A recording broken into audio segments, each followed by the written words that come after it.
Morning, morning, morning. Good morning, Roxanne. Thank you for my brooms. Thank you so much. Denise Bramble, morning. Gillan Jackson, morning, Gillan. Thank you so much. Arlene Lewis, morning. Rookman Gangadine, morning to you. J Dimple 66, morning.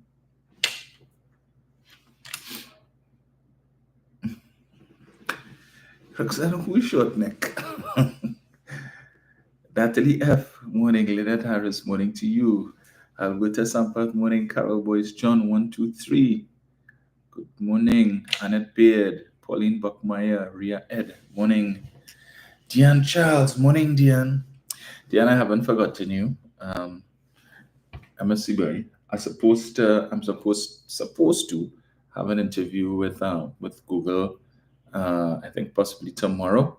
So I will give him the stuff, and I don't know if you could probably he could probably arrange for you guys to meet up.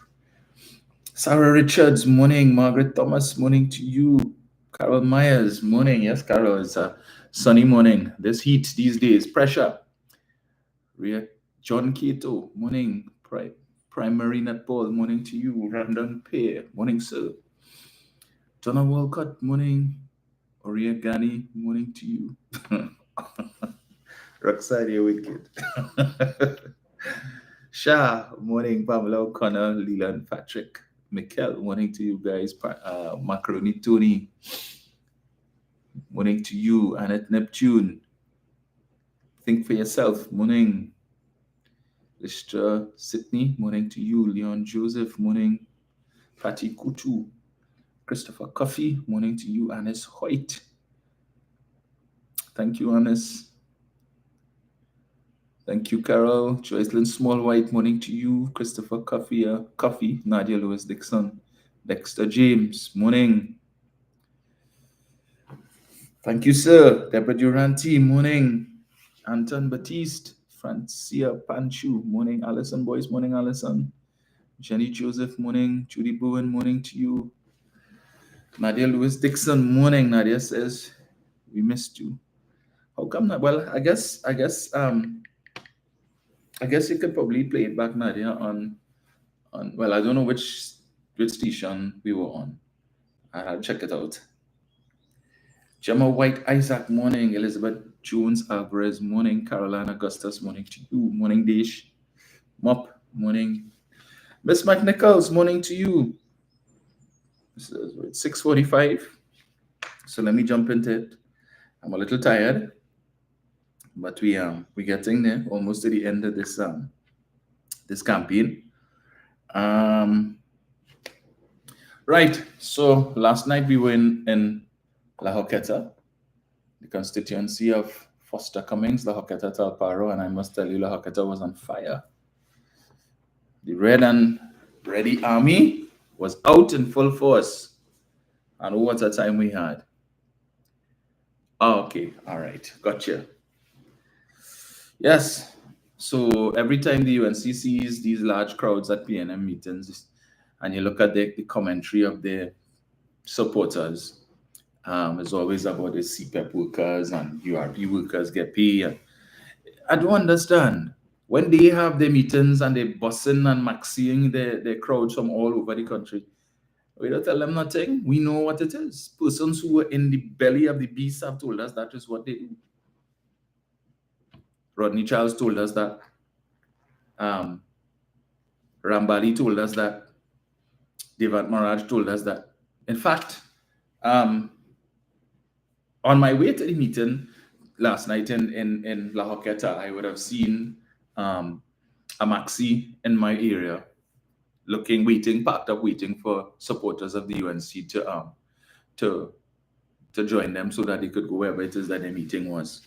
So I am not surprised, but you see, because they tell themselves they have it in the bag. As you talk on the ground, yeah, they have it in the bag, this and that. But it's the same thing that they said in 2023. We're going to beat the PNM to a frazzle and then beat them and then beat the frazzle too. And I still waiting to see this frazzle that Rudal Munilal promised us. But you see, they must recall the same thing happened 2019, 2020 when we had the local government election. Same result. PNM's vote count was less, and all the UNC had to boast about was when the popular vote, look how much votes we get. It didn't help you. Did you win any additional corporations? No, you didn't. And while they were beating the chest, and that is the writing is on the wall. Yeah, the writing on the wall were plenty of on that side, like you can't read. Illiterate. So you're seeing the writing on the wall and you trying to decipher what the writing say. Well, have altar classes for that. So they've convinced themselves, yeah, victory is theirs. Really? Really? Okay. As we always say, it's only PNM can mash up PNM. It's only when PNM vex. PNM people, in large measure, if they vex with the government, they vex with the party, they wouldn't vote for they wouldn't vote. They wouldn't vote for the UNC, right? Because they know what the UNC offers. So they will just abstain. They will just not vote, which to my mind makes no sense, because if you're upset with the party for whatever reason, you find you didn't get enough, you didn't get what you thought you were going to get, or what you think you should have gotten, so you're vexed. And I've encountered a few people like that who have said to me, I PNM, but I vex. I PNM, but I have issues. And then, but I still voting for the party. But I given only another chance to redeem yourselves. We can't ask for more than that. No government is perfect. None. Right? There are a lot of things that the government would have liked to have done over the last 9.5 years that they couldn't do because the finances, the resources simply weren't there. And they had to give priority to those things that would benefit the most rather than the few. But that is what the UNC does, populist strategies. They put money directly in people's hands. We see them doing it right now. We keep hearing they're paying people to walk all kind of obscene amount of money. Understand the candidate who's coming up against me. He I heard they have some chef hired and they're cooking all kind of fancy meals and so on for the people who are working in the camp. But that is not resonating on the ground when they go walking the constituency. In fact, 2 nights ago, I went to one of the neighborhoods in the constituency because the residents there asked if I could come. And while we were there having a meeting, so it was kind of like a cottage meeting where we gave them an opportunity to speak, to ask questions, to share their concerns, recommendations, and so on as to how we could address their concerns. And one young man, 19 years old, when he opened the floor for questions, he said, I am 19 years old. I'm a first-time voter, right? And I want you to tell me why I should vote for you. He said, because I'm trying to make the decision. So I want you to tell me. Of course, he got a round of applause from the people there and so on, which is good. The fact that he is willing to go out and cast his ballot and is excited so to do. And I explained to him, I said, well, the simplest answer I could give you, one, is that I live in the constituency, unlike the others who are asking you for your vote. So while I am accessible, they are not. Save and except for the days on which they will be in the office for constituency days to meet with their constituents. When they're done and they jump in the car, they go into wherever it is they live. I live about 5 minutes from where he lives. So as I told them, I have a vested interest in ensuring that Malabar Mausika flourishes. I have a vested interest in ensuring that things work as they're supposed to in Malabar Mausika because it affects me. So if there's a pothole on the main road, it affects me. If there is water issues, it affects me. And I can't hide because I'm going to go to the grocery in a different constituency. I'm going to go to a gas station in a different constituency. But even so, I can't hide because residents will know where I live and they could come. Right?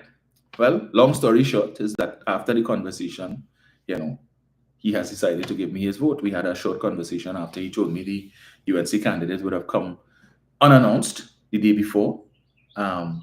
And in conversation, he asked them the same question. He wasn't too impressed with the answer that he got. And he felt that the UNC candidate was kind of, rushing.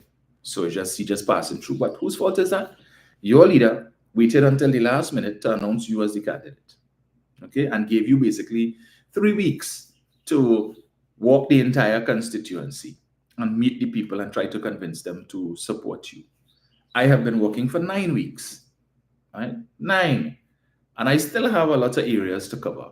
So I've been hearing the concerns of the people, which is very important. In fact, I've met a number of PNM persons who have said to me, if I didn't see you, I was not going to vote because we don't know who our candidate is. And you'll expect us to just go and vote blindly. We want to see who the candidate is. We want to hear from the candidate. So as many places as I can walk in the next 13 days, I intend so to do, to meet the people. Persons have been messaging me, calling, asking when am I coming in their area. So we're working out the schedule.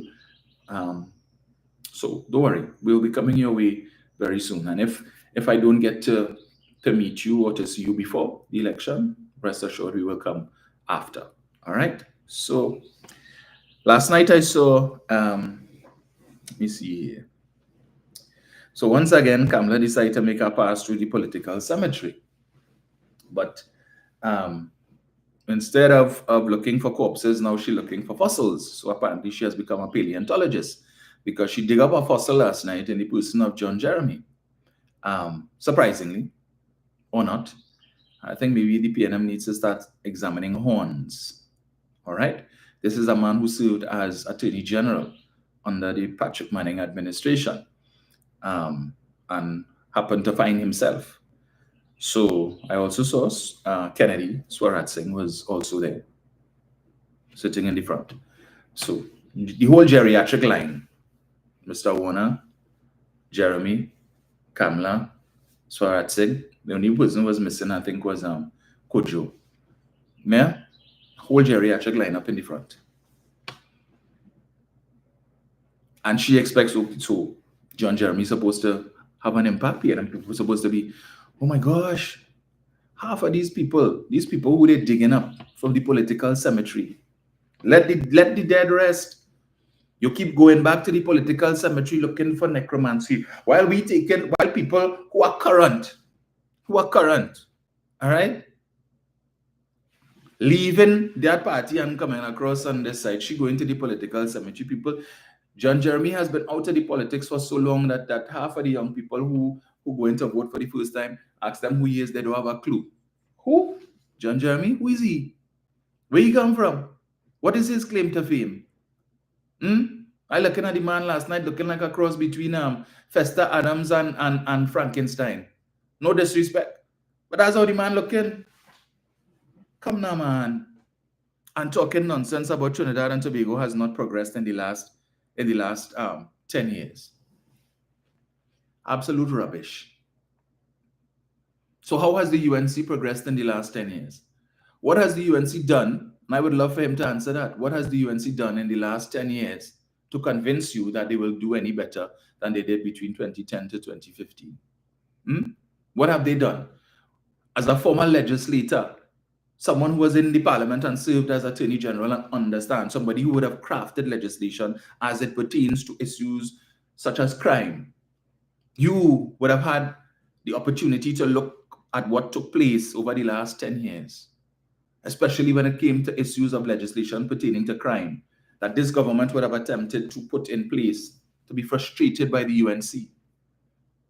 Things that intended to really crack down on the state of crime in this country, that required a constitutional majority, which the government did not have, and could not lean on the support of the UNC. And it was only when civil society cried out and called them out on their nonsense that they had to come back and offer that support. So when they come now and talking about, oh, we supported legislation and we supported legislation, yeah, after the citizenry had to wring your arm and hold you in a headlock and force you to do it, that you ended up having to do it.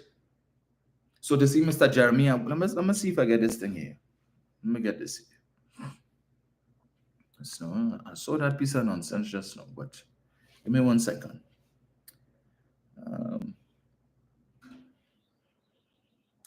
So let me see if I get that story here. Right. Listen to it. United National Congress. I will vote for change. I will vote for the United National Congress.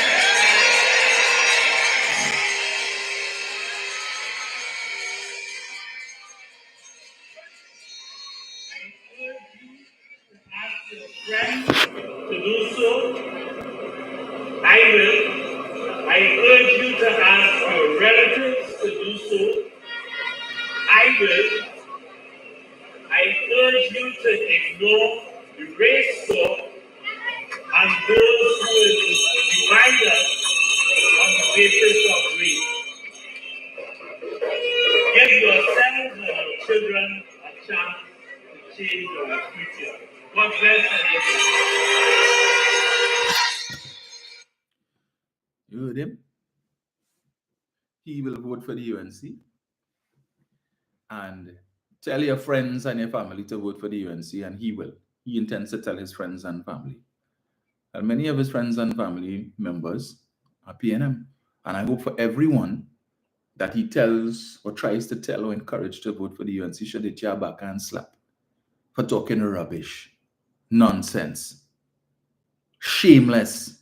But then that is his choice. He can do so. And it really doesn't bother me, right? Because inconsequential people. But is the thing that I have an issue with is you talking about vote for change. What change?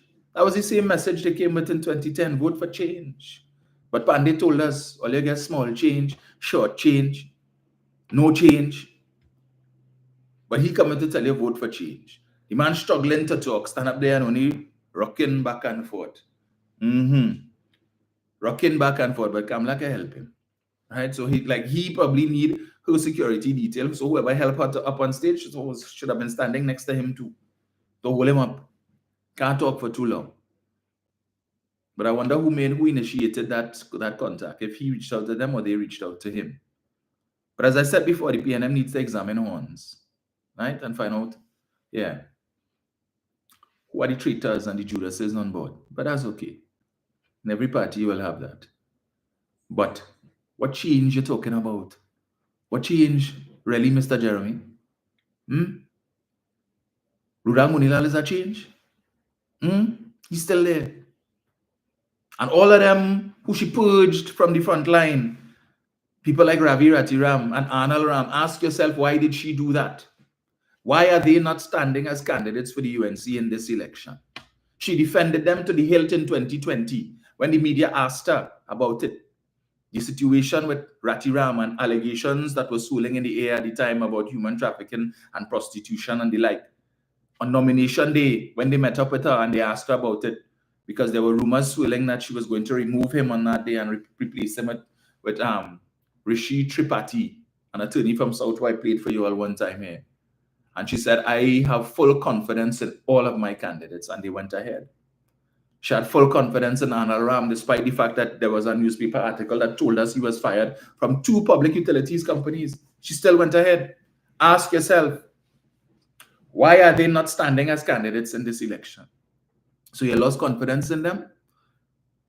The things that you should have been concerned about that made them ineligible to be candidates in the first place, in my mind, didn't happen between 2020 to 2025. The allegations of prostitution and human trafficking against Ratiram didn't happen 2020 to 2025. It happened before. Devant Maharaj would have signed an affidavit swearing to that he was approached and propositioned by this individual. Vasan Bharat was on an interview with Ian Allen, and he gave the whole story about some event from function that the UNC had, and this individual came to him with 3 women in tow and offered, take your pick. And when it is that Mr. Bharat, according to him, when he declined, the individual, Ratiram, instructed one of the women to give him a card now, in case he changes his mind, or he wants to look at what are some of the other offerings, give him a card. Vasan Bharat said that. This is not me making that up. But even in the face of that, she still chose them. So why are they not there today? Because the handlers, the people who spending all of these millions, funding influencers and trying to buy people, talking about yellow is the code. They give instructions. You see, he need to go. You see that one, They need to give the impression that you're cleaning house. But they could always stay on the side, because if you win, you could bring them back to the Senate. Don't worry. Don't worry. You could do that. So don't be fooled by the cosmetic changes that they make on the front line in the lower house. All of them waiting on the sidelines. You could imagine she bring back Rati Ram through the Senate to be Minister of Agriculture. Or she brings back Anal Ram through the Senate to be Minister of Public Utilities. You're mad. You feel public utilities, Anal Ram could work like Marvin Gonzalez did? Where? Now he will be El Capo, the Tutti Capi, the boss of bosses. So he on top. And in the same way how he get a work in TSTT to be able to pull that racket, who else, as the minister, he could give instructions, they could put who they want on the board to be able to carry out their dirty work, to thief, because that is what they are about. Dishonesty, fattening their pockets. They're not interested in good governance.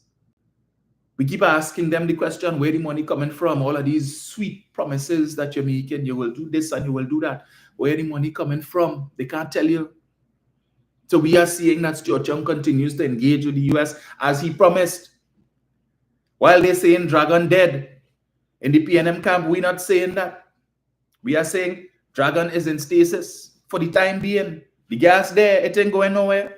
200 trillion cubic feet of gas under the water, shallow water, just waiting there to be turned into money. We get a setback. But at least we are more advanced today than we were in 2015 when this administration came in. And I have made the point before. If Kevin Ramnarine was as diligent and hardworking and as committed as Stuart Young was, and he did in his 4 years what Stuart Young did in less than 4, Dragon gas would have been flowing since 2017, 2018, when there were no sanctions against Venezuela. And we would have been making money since then, when the price of natural gas was higher. And you wouldn't have any issues today to get Forex. You wouldn't have any concerns today about the plants that are in mothball down in Point Lisas because they're not getting the gas. We wouldn't have had those concerns. But apparently, just like his leader, for the 4 years that he was Minister of Energy, he thought that his work was to cut ribbon, turn sod, sign documents, come in the parliament and give speech. He who gave that speech, it's time to build up, not tear down Petrotrin. When it is that Roger and they were demanding pay increases and the government told them we cannot afford to give you pay increases. They couldn't give any pay increases to the workers of Petrotrin. But they're telling you Petrotrin was making profits. So if you were making profits, how is it you couldn't give the workers a pay raise? How could you not give the workers a pay raise if you're making profits? So what were you doing with the profits? Ask them that question. But when they want to come and tell you, oh, Petrotrin was doing so well, but in the same speech, the man tell you Petrotrin lost money in 2013, 2014, and projected another loss in the tune of hundreds of millions of dollars in 2015, when oil prices were higher, oil production was higher at Petrotrin. They were making losses, but then they want to come and tell you in 2016 to 2018, where oil prices were lower and production was down, Petrotrin was producing less oil than they were producing in 2013, 2014 under them, that they were making profits. So you're making losses when oil price is higher. You're making losses when production is higher. But when prices fall and production falls, you're making profits. Make it make sense for me now. That is what you call donkey logic. It ain't making no sense to me. But you still have some of them who will come here to tell you, oh yes, Petrotrin make how much profits and so on. Really? Then what was the purpose? And I keep asking the question in that speech, when Ramnarine went to lengths to do research to tell you about how many refineries shut down around the world in the previous 5 years. He didn't tell you the last day or the last 2. He went back 5 years to do research to tell you about how many refineries closed around the world and give you a breakdown in Europe and in North America and all of that, and in the Caribbean, and then ended that paragraph by saying Petrotrin and Trinidad and Tobago, by extension, is not immune from that. And then we read in the Oil and Gas Journal where a couple months after, Khalid Hassan Ali, who was the then president of Petrotrin, in an interview with the Oil and Gas Journal, told them that Petrotrin cut their throughput from 180,000 barrels a day to 120,000 barrels a day. Why? In his words, His words, in an attempt to avoid going out of business. If you're not facing the possibility of going out of business, why are you engaging in actions to avoid going out of business? If business is prospering and business is flourishing, you don't have to come and sit down and come up with strategies. Well, what we could do to try and avoid or attempt going out of business. It's only if you're facing the potential, the specter, the possibility of going out of business that you need to come up with strategies to avoid that. And Khaled Hassan Ali told the Oil and Gas Journal that they cut throughput from 180,000 barrels to 120,000 barrels in an attempt to avoid going out of business. It's not me say so. Go on and look for it. Google it and you will find it. In that speech that Kevin Ramnarayan gave in the Parliament, in the Senate in 2014, December, he said the only way forward for Petrotrin is for them to increase production and increase their drilling program. That is what he said. That is the only way forward. Increase production by ramping up and increasing the exploration program. What did they do? In that same Oil and Gas Journal interview, Khaled Hassan Ali said they put a pause. They cut back on drilling. They cut back on exploration so that they could cut back on the costs associated with that activity in an attempt to avoid going out of business. As he said that. So they knew at that time, they like to talk about writing on the wall. So they were basically telling you, this is what we're facing. But what could they do? At the time, we are the cusp of a general election. And they figured, hey, that could cost us votes. And we need to win this. So you know what? Kick the can down the road. When we cross the Rubicon on September 7th, if we win, we will deal with that in the next 5 years. So if we get 10 years, we're good. We got teeth enough. So if it means that we have to shut down the refinery, so be it. But they will have you believe that when Ramnarayan told you 60 refineries around the world shut down in the last 5 years, and he told you Trinidad and Tobago is not immune. But you will have people here who want you to believe that we were immune. Right? We were immune. And that making sense to them. But never forget Trinidad and Tobago. These are the people who shut down, who canceled the smelter.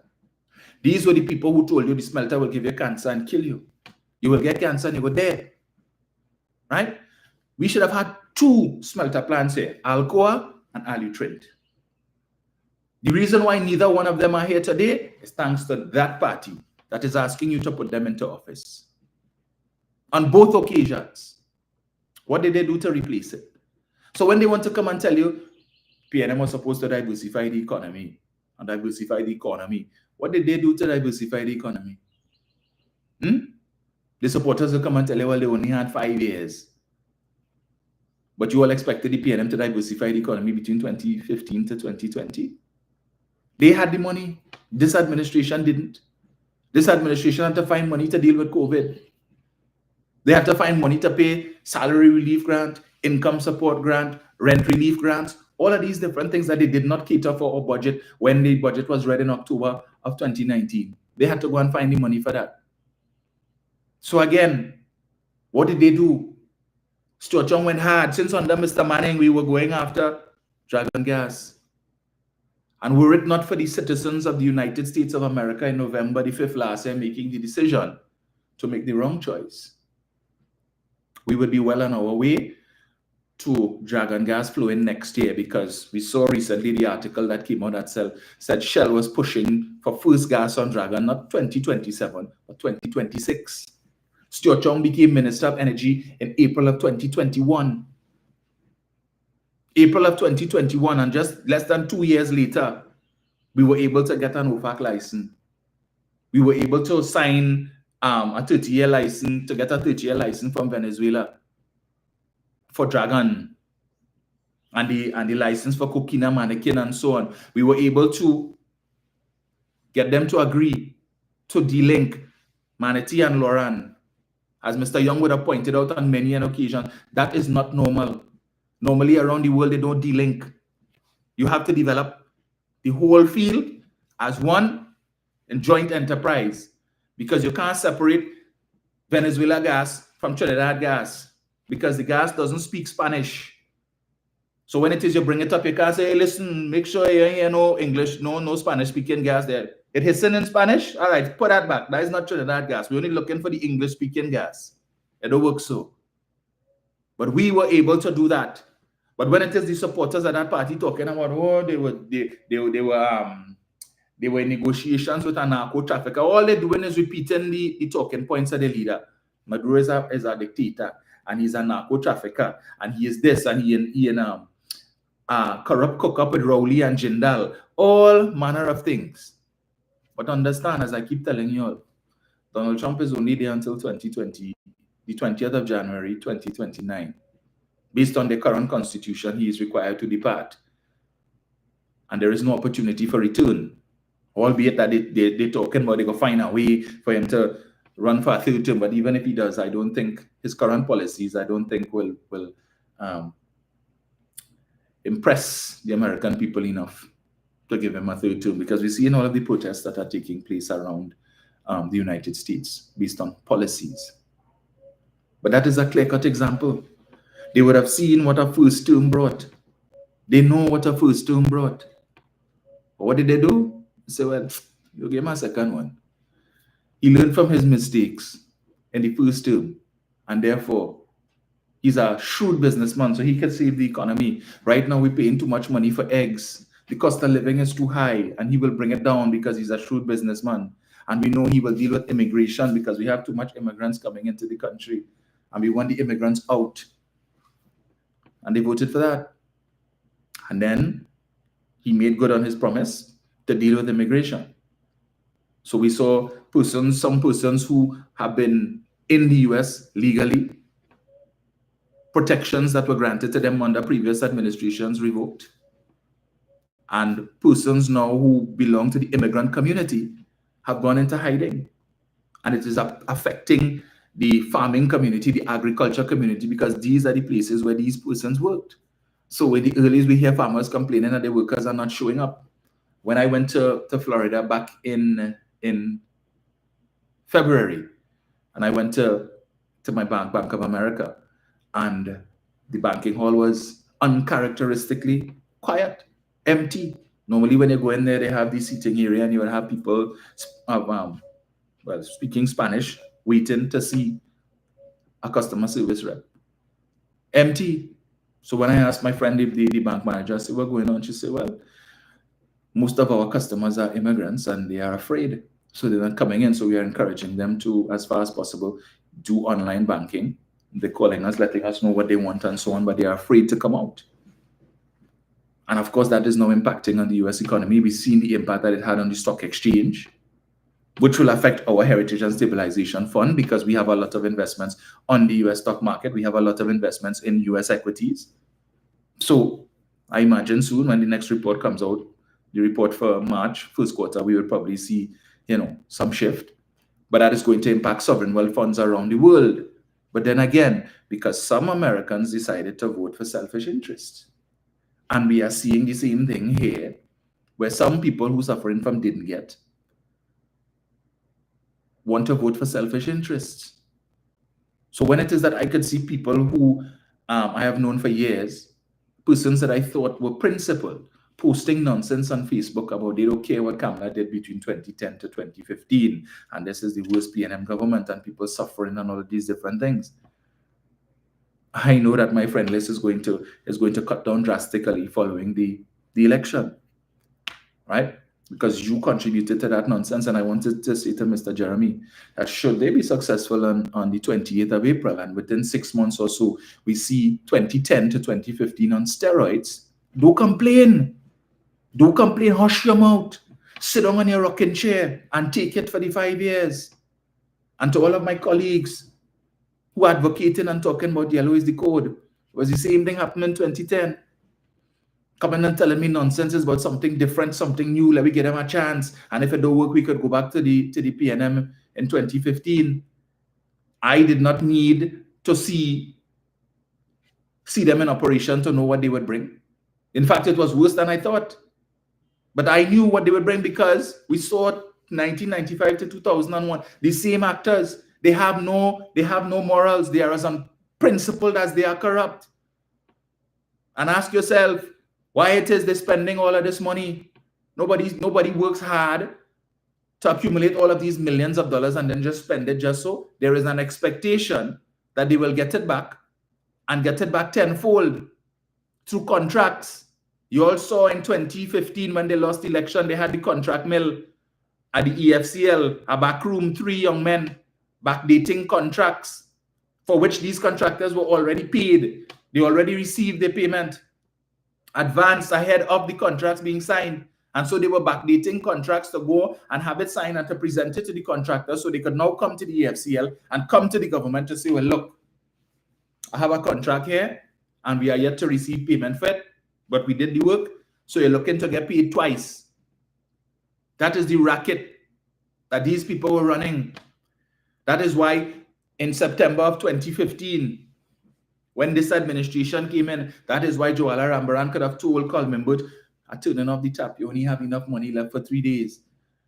Because they spent 12 months' money approved by the parliament in about 10 months. Spend it out, give out contracts, trying to buy people, buy votes, and it's the same thing that they're trying to do now. So we would have heard Foster Cummins tell us last night, he received the email that was sent out, somebody sent him a copy, right? They're always talking about, oh, PNM people is be sending them information, pusul. Well, PNM does get pusul too. So Foster Cummins held up the email last night, the email thread showing if you have less than 30,000 followers, or 30,000 followers or less, you're getting $5,000 a week, and you're expected to post 3 times a day, talking about yellow is the code and bad talking the PNM. And if you have 50,000 followers, 7,500 and so on, and more than $10,000 a week, and you're expected to post constantly. So all of these influencers, who when you go back and look at the content from 4 months ago, 5 months ago, they're never talking a word of politics. You don't know who they're supporting, but all of a sudden now yellow is the code. And trying to influence who? The young people. But somebody needs to let these folks know that there is life after elections. And you don't know who comprises your following. But I've spoken to this issue before. Look at who they are. Look at who they are. They don't like to accept that when we talk about the race issue. So when I listened to John Jeremy just now talking nonsense about the party that talking about race and focusing on race and so on, where has John Jeremy been for the last 10 years or even before that? Under a rock? Holding on for Rip Van Winkle in some mountain or somewhere or some valley, sleeping? Which is the party? When it is, they got the new CEO for Petrotrin, Mr. Keskula. Who was it that did a live on the Douglas Politics, put up the man picture and talking about, hey, you see that black man there? Look at that black man. The PNM said there's an African party, there's a black party, but look, they went and bring a white man from outside to run Petrotrin. They couldn't find a black person in Trinidad to do that. They couldn't find a black person, but they're telling you it's a black party, it's an African party, but look, they're going and bring a white man. Who said that? Where did he miss that? Who it is that has been trying to gaslight the PNM and the supporters for the longest while talking about the PNM said it's an African party, but look what Rowley do. Look who he gave the best ministries to. Look who he put as Minister of Works and Transport, Rohan Sinanan, an Indian. Look who he put as Minister of Finance, Colmimbut, French Creole. Look who he put as Attorney General, Paris, an Indian. Who talking that? Who trying to gaslight PNM supporters to tell them that only persons of African descent supposed to be in the cabinet? Where has John Jeremy been? And all of these letter writers talking nonsense about the PNM always pulling the race card. Who was it just the other day when new allegations were leveled against Munilal with respect to that EMBD civil suit? Who was it that came out and said that's just an attempt by the PNM to make all East Indians look like thieves? How race get into that? You had a judge who would have listened to that case.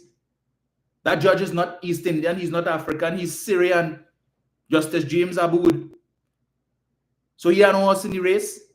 And he would have listened to the evidence presented by the EMBD. He would have listened to the defense put forward by the lawyers of the defendants, and he would have read the transcripts and came to the conclusion, based on his years of experience in the judiciary, his years of experience as an attorney, that there is a case to be answered here based on the evidence presented. So he couldn't care less about Munilal and what race he is. He couldn't care what race the contractors were. He looked at the evidence that was before him. They went all the way to the Privy Council, and the Privy Council, 5 law lords, 5 white people, agreed with Justice Aboud, agreed with the appeal court in Trinidad and Tobago that there is a case to be answered and this matter must go to trial. As an attorney, senior counsel Prasad Bisesa ought to know that. As an attorney, John Jeremy, who a former attorney general, ought to know that. He could sit down and read the judgment and ask himself, if I was an attorney in this matter, representing the state or even representing the defendants, what would my position be? I am no attorney, but I would have read part of the judgment and I have come to a conclusion based on what is in there. Simple. You don't need to have a LLB and what other qualifications to just read that and see how damning it is. When you have transcripts from WhatsApp messages or text messages between Munilal and the head of the EMBD, who he put there, who asked for the position, that when you should have gone through a proper process, proper hiring process, persons apply for the job, you interview, you do a shortlist, and then you weigh the merits and everybody, and then you make a decision. But a man send a message, well, I hear all you looking for, all you shortlisting for the work.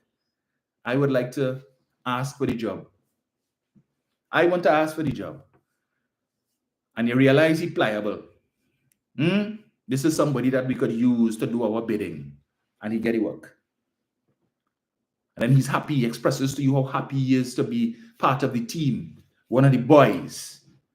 And then you could send him a message to tell him, prepare a check for 20 million, 25 million, and prepare another check for $10 million and bring it to you so that you could personally take it to the contractors and give them. Unheard of. These people who talking about how many times Stuart Young recused himself and how many times Faris recused himself. But yet still, if it was Faris had done that, if Stuart Young had done that, had sent WhatsApp messages or text messages to the CEO of any state enterprise to tell them, prepare checks for contractors and bring it for me, and I will go and deliver it. You wouldn't hear the end of that from the UNC. Kamla and them would have talk about that from now until the cows come home. That is in there for all and sundry to see. Right? But she come and tell you, no, that is just the PNM trying to make it look like if all East Indians are thieves. Where was John Jeremy? You didn't hear that? That wasn't pulling the race card. No, she was correct. Munilal innocent and all of the contractors are innocent, right? So Justice James Aboud is an idiot. The appeal court, the 3 appeal court judges are idiots, and the 5 law lords, all of them racist. They all have an issue against persons of East Indian descent, and they are part of this conspiracy and the part of the PNM to make all East Indians look like they are thieves. But he came on a platform last night to talk about he want change. He come to talk about Trinidad and Tobago, there's been no improvement in the last 10 years. Really? You all heard me speak last night again about something that I'm passionate about. The fact that this administration would have increased personal allowance 3 times. 3 times. And every time they increased it, that was a pay raise. Because money that would normally come out from your pay to go to the Board of Inland Revenue, go into your bank account today. That is extra money that you have in your pocket to spend. Extra money. That is what a pay raise is in the most basic of definitions. Your employer giving you more money to take home. So whether it comes in the form of they actually increase your monthly salary figure or they give you something else, you get a pay raise. So the increase in your personal allowance was a pay raise. And I gave the example last night. If you were earning $7,500 a month, 2010 to 2015, you would have paid $7,500 for the year in income tax, $625 a month. Go into the Board of Inland Revenue. When you look at your pay slip and you're seeing $625 coming out every month, you're vexed. Because how many bills that could have paid? That could have probably paid your electricity bill and your water bill. That could buy groceries. $625 is nothing to sneeze at. So if the government had given you an 8% or a 9% pay raise, You would have got the same money, it's the same amount of money you would have been getting to go home, but they found another way to do it. Instead of them increasing your pay and you're paying more taxes on your increase, let us increase your personal allowance so you could save that money, take it home. So you're taking home more money, you got a pay raise, but you could do the math, whatever your salary was. But we're not having that discussion.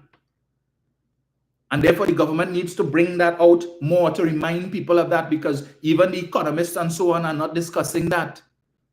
That constitutes a pay raise. But we ain't talking that. Oh, they only give you 4%. 4%.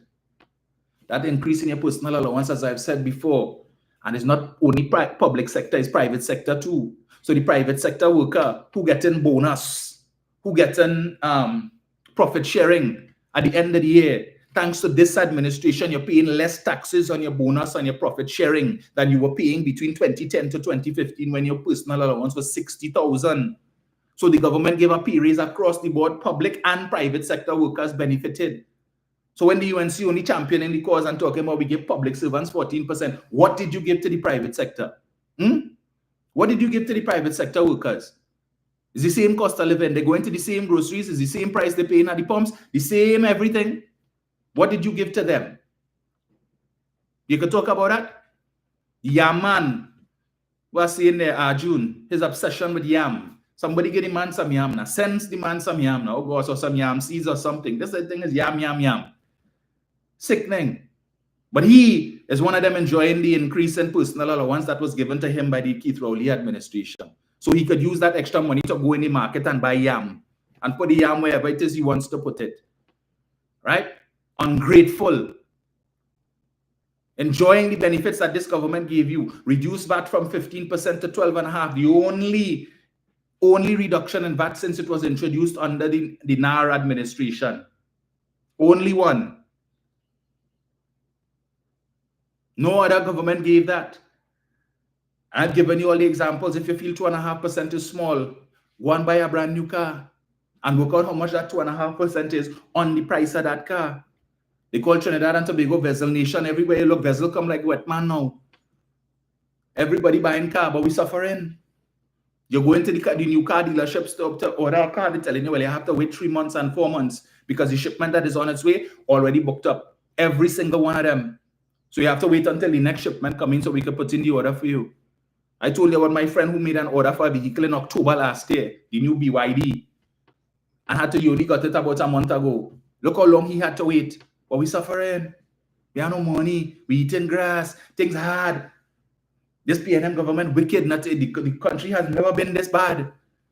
Well, I bet if you go back and check how many vehicles were purchased between 2010 to 2015 and how many vehicles have been purchased in the last 10 years, you will see, or even in the last 5 years, car prices higher today than they were then.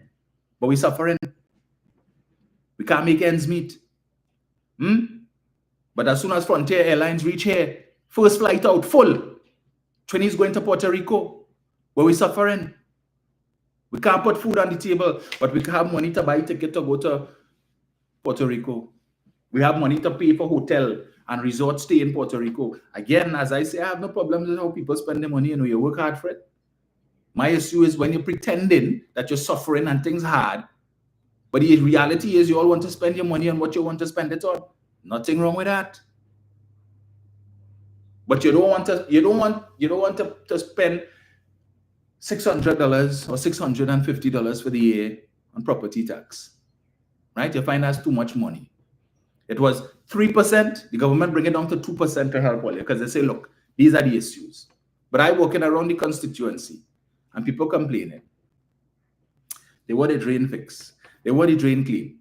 They have a piece of land across the road with a set of grass and snake and stuff. They want the grass cut on a regular basis because it's an ISO and it's bothering them. No problem. All right. Little potholes in the road, they want that fixed. We want humps, street humps, because the cars that passing up and down here, like it's a racetrack, and they're endangering people's lives and children, sometimes children playing by the road, and they could get knocked down. So we want street humps as well. No problem with that. We complaining. We want the drains cleaned. Water is an issue. The pressure not high enough, or it's not coming enough, or the pipe down the road bus, you know how long that pipe leaking, and we call Wasa. This street light ain't working. That one ain't working. The one down the road there ain't working. That one comes on sometime. That one, it comes on when it wants to. So we need to get that fixed. We encountered one family, and they adamant. Nah, we are voting this time. We PNM, but we are voting. Why they not voting? One street light outside the house. There used to be a street light. Tiantec came and they replaced the pole. It's an old wooden pole. They put up now a metal pole. So when they changed the pole, they took down the light and they didn't put it back. So 5 years now, they're asking for this light for Tiantec to come and put back the light. Councillor after councillor have made requests at Tiantec. Tiantec say, well, yeah, we'll get to that thing. Well, they didn't do it. They had other requests. They wanted the road paved, the road get paved. They wanted proper drainage, they got the proper drainage. The drains are cleaned regularly. Right? Here it's your road paved, so it's good now. You wanted drainage, proper drainage, they come and they put box drain and thing and water running nice. You have no problem with drainage anymore. When rainfall, no water coming in your yard and all of that. But the street light, one street light, have other street lights within the vicinity button, just this one. So because Tiantec taken too long to do their job, you vex with the government. And you find that's easy, how hard that is. It's just a street light, it's just for them to come and put it up and so on. But you don't take the time to understand the bureaucracies involved in that. Because the councillors would have showed me the letters after letters that they sent to Tiantec and calls being made to Tiantec. And the correspondence from Tiantec said, hey, they will get it, they will do it and thing, but they don't have lights right now. So where the light that you took down? So when it is that these state entities not doing the work, right, for which they are paid. As a matter of fact, some people told me, we call in Tiantec and they stopped taking me call. In fact, one person told me, Tiantec tell them, listen, we have the report inside. You could stop calling us, please. We will get to it. Stop call. Whose fault is that? Because I'm certain the person who would have told the constituents that getting a salary every month, right? To do what? To do the very same thing. Put up the light. But when they don't do their job, you vex with the government for that. So you ain't voting. You ain't voting. Because of that. Until that light come, I'm not voting.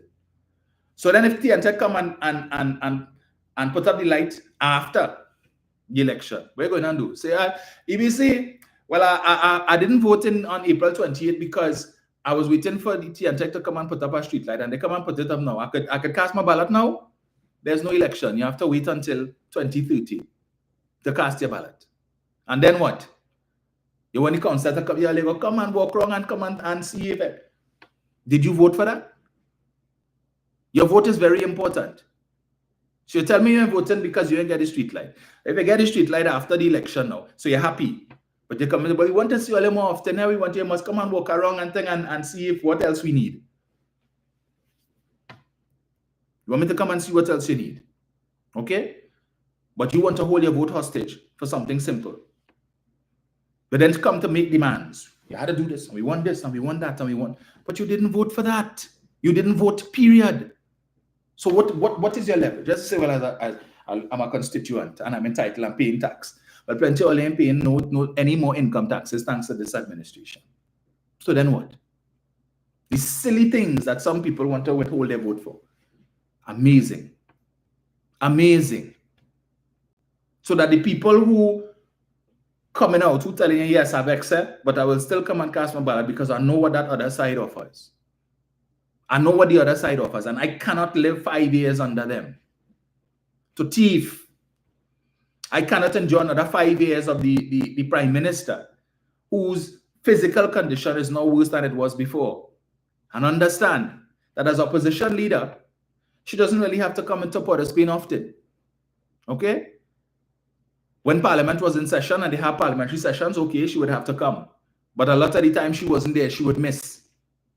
But as Prime Minister, you have more demands on you, which means you're going to have to come to Port of Spain more often. And since in her first term, she didn't want to sleep in the Prime Minister residence. You move out bed, you move out this and that and all kind of thing. But then you still ended up staying in Philippines. But she was younger then. She's older now. Her health conditions have worsened. You really feel she could endure coming to Port of Spain and going back home to Philippines day after day in that traffic?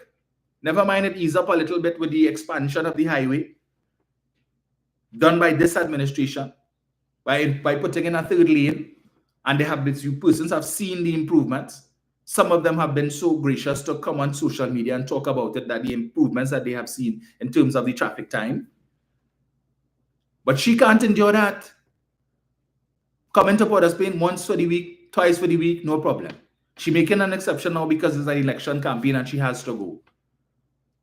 But after that, Gary Griffith told us 5-day weekends.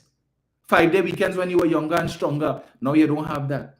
So basically, the Prime Minister's residence will move, the Prime Minister's office and residence will move to the Pink Palace in Philippines. Either that, or we go back to the helicopter.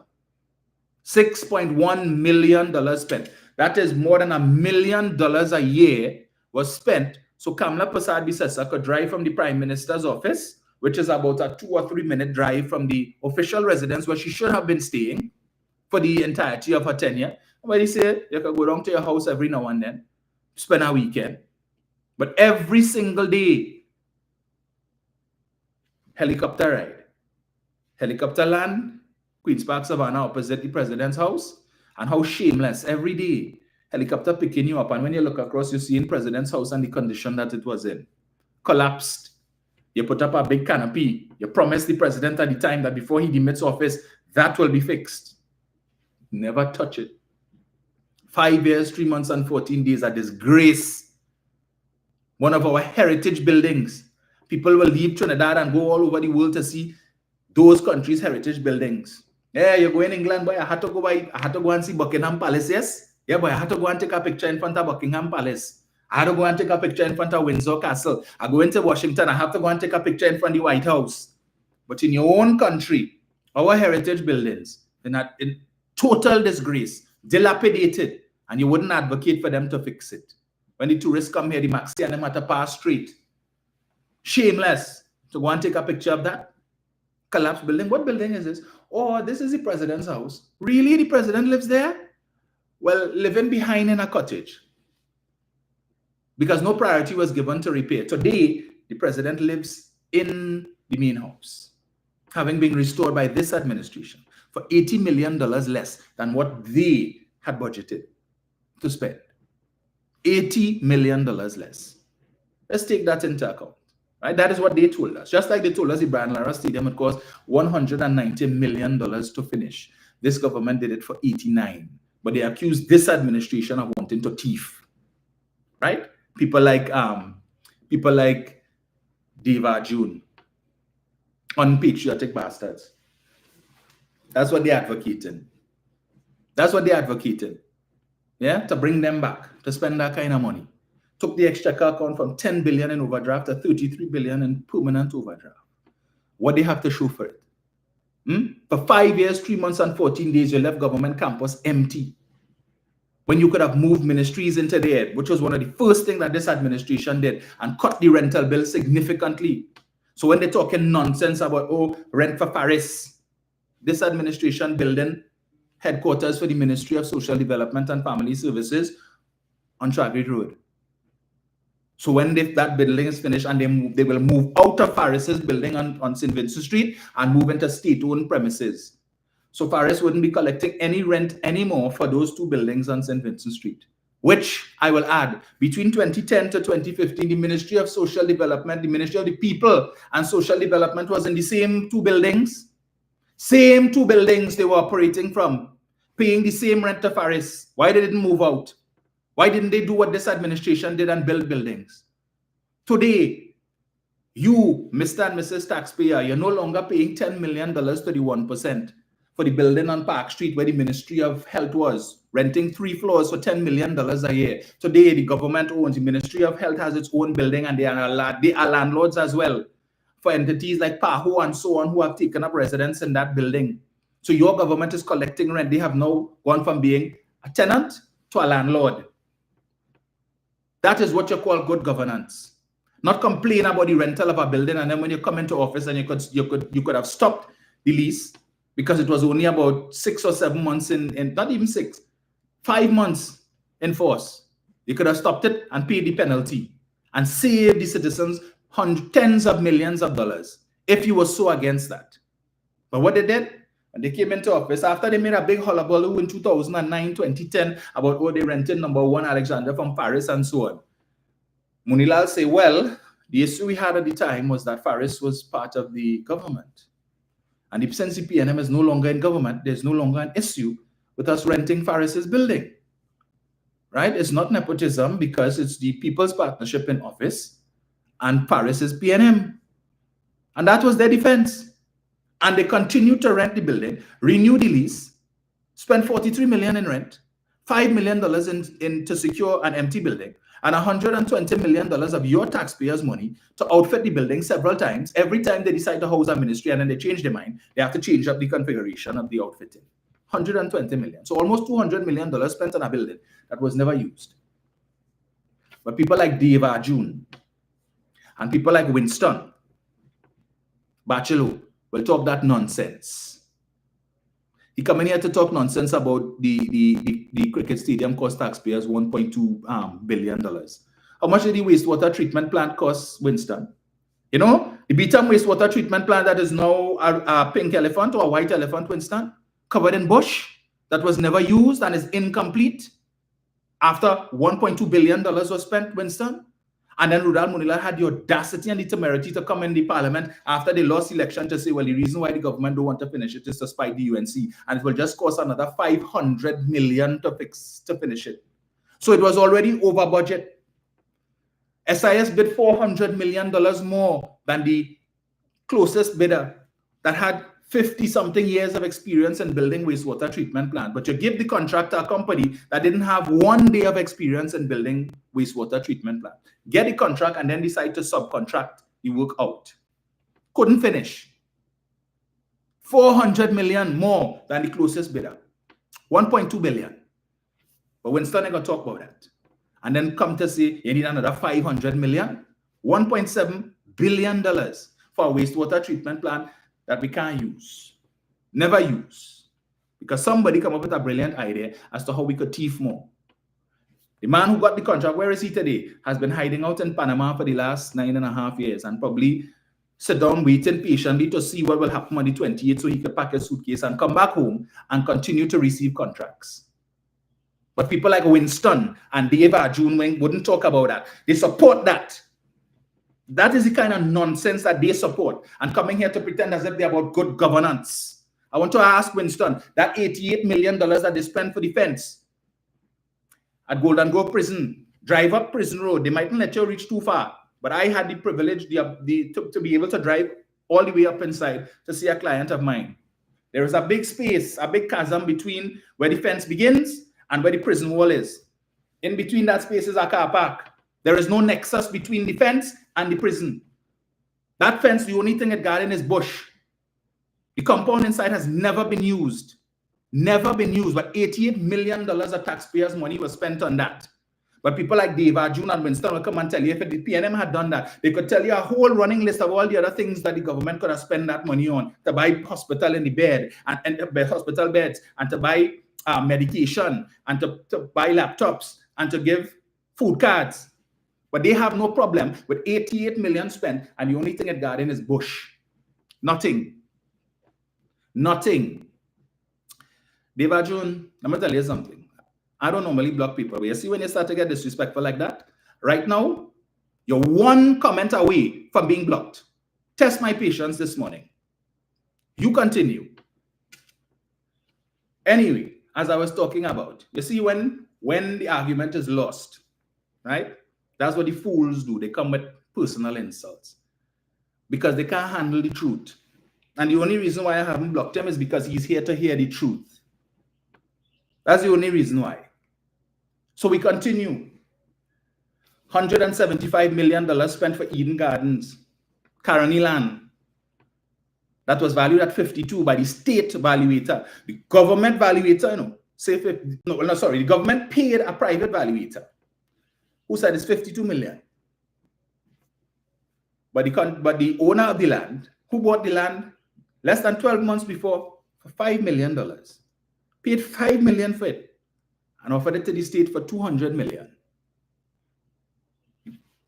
They negotiated and the state accepted for $175 million. for a piece of land that was purchased previously, less than 12 months before, for $5 million. Make it make sense to me. Make it make sense. And maybe if I have time, I'll probably replay that Alpha Raymond interview that he did with Rennie B, telling you about the corruption that took place in that transaction. But people like Winston and Dave and Chris and Caribbean Soul, that is what they endorse. That type of thievery, right?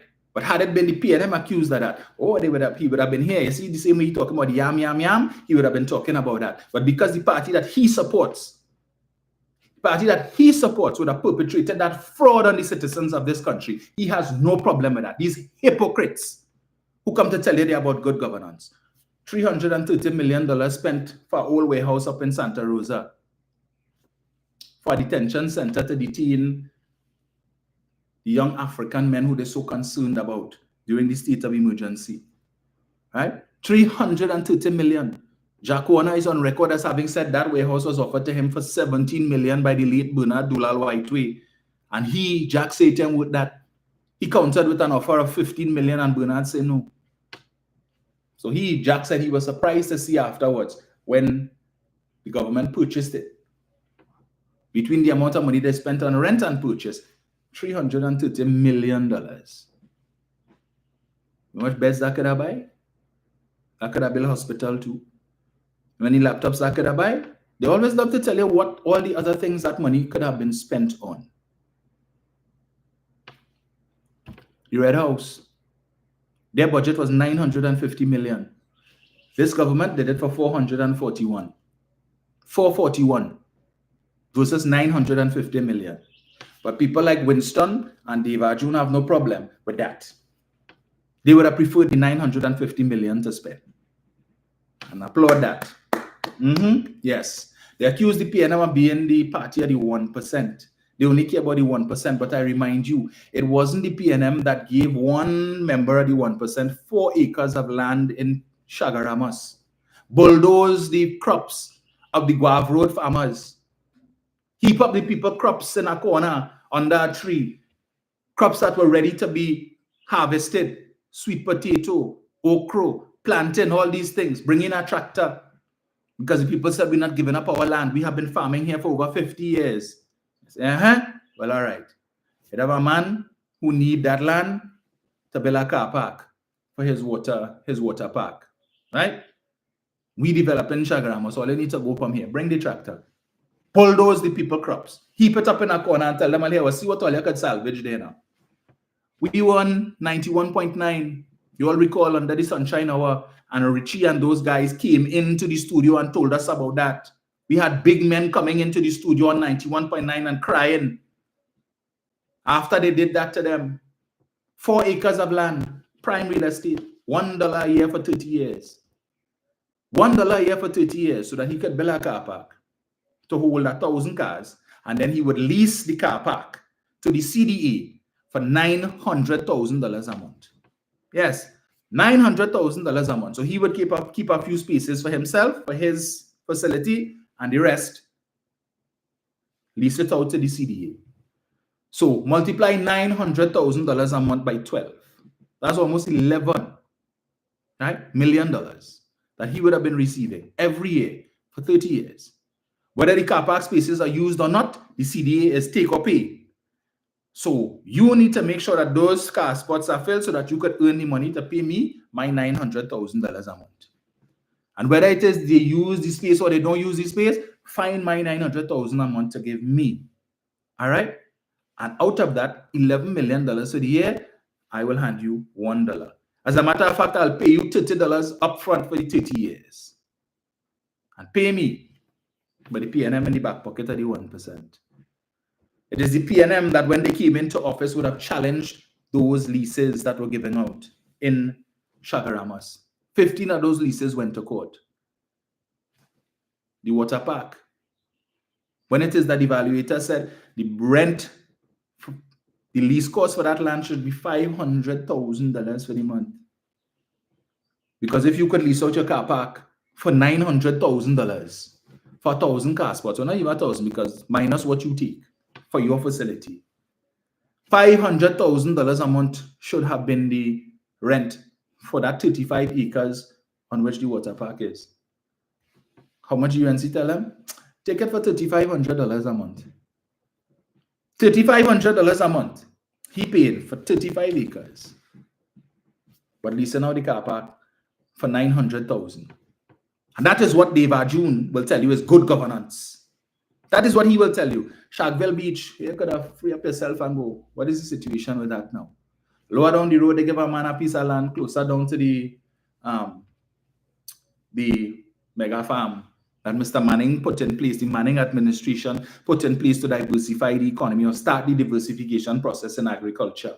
That when they came in, they told you the state should not be competing with the private sector and shut down the mega farms, but then give 100 acres, one of the mega farms, to, again, another member of the 1% for him to plant onions for export. And then the next thing you see, a restaurant pop up. Next thing you see, paved, agricultural land is paved. And you have a nice area to be hosting carnival fetes. This administration came in and they took back 50 acres, which is today now being used for the benefit of the youth in agriculture through the Shade House program in Chagaramas. Remind them of that. People like Dave and Winston. The Chagaramas Convention Center that they leased out. Right? Today, this administration took it to court. They got it back. Today, that Chagaramas Convention Center that between 2010 to 2015 was just there. Just there. Nothing being done. Today, it has been converted, it is renovated, and it's being converted into a youth apprenticeship center so that the youth of this country can have a place to go and they could do classes in a variety of different courses and they would be able to become employable, but more so, they could learn a skill that they could turn into a business and write their own paycheck. We are about creating entrepreneurs, while all your leaders talking about 55,000 jobs and creating 55,000 jobs. What's the jobs? CPEP? URP, just as they did in 2010, after they cussed CPEP as being the worst thing on earth, the scourge and scum of the earth. When they came in, they took CPEP from 5,000 workers to 15,000 when they left. But Kamala said, what? It is the intergenerational transfer of poverty. Manning is a wicked man, and no other political leader in this country's history would have ever done that to the supporters.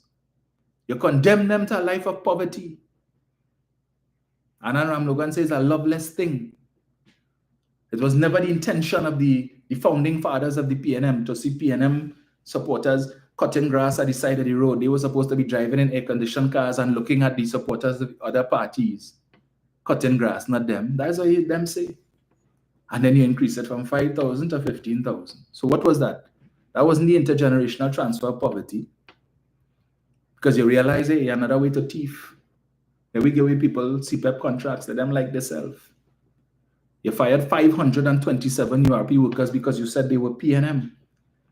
The same single mothers and the same struggling fathers that you talk about, that you so love and so care about and you want to help, that you claim this government abandoned, you had no problem in firing 527 of them. Tell them, go home.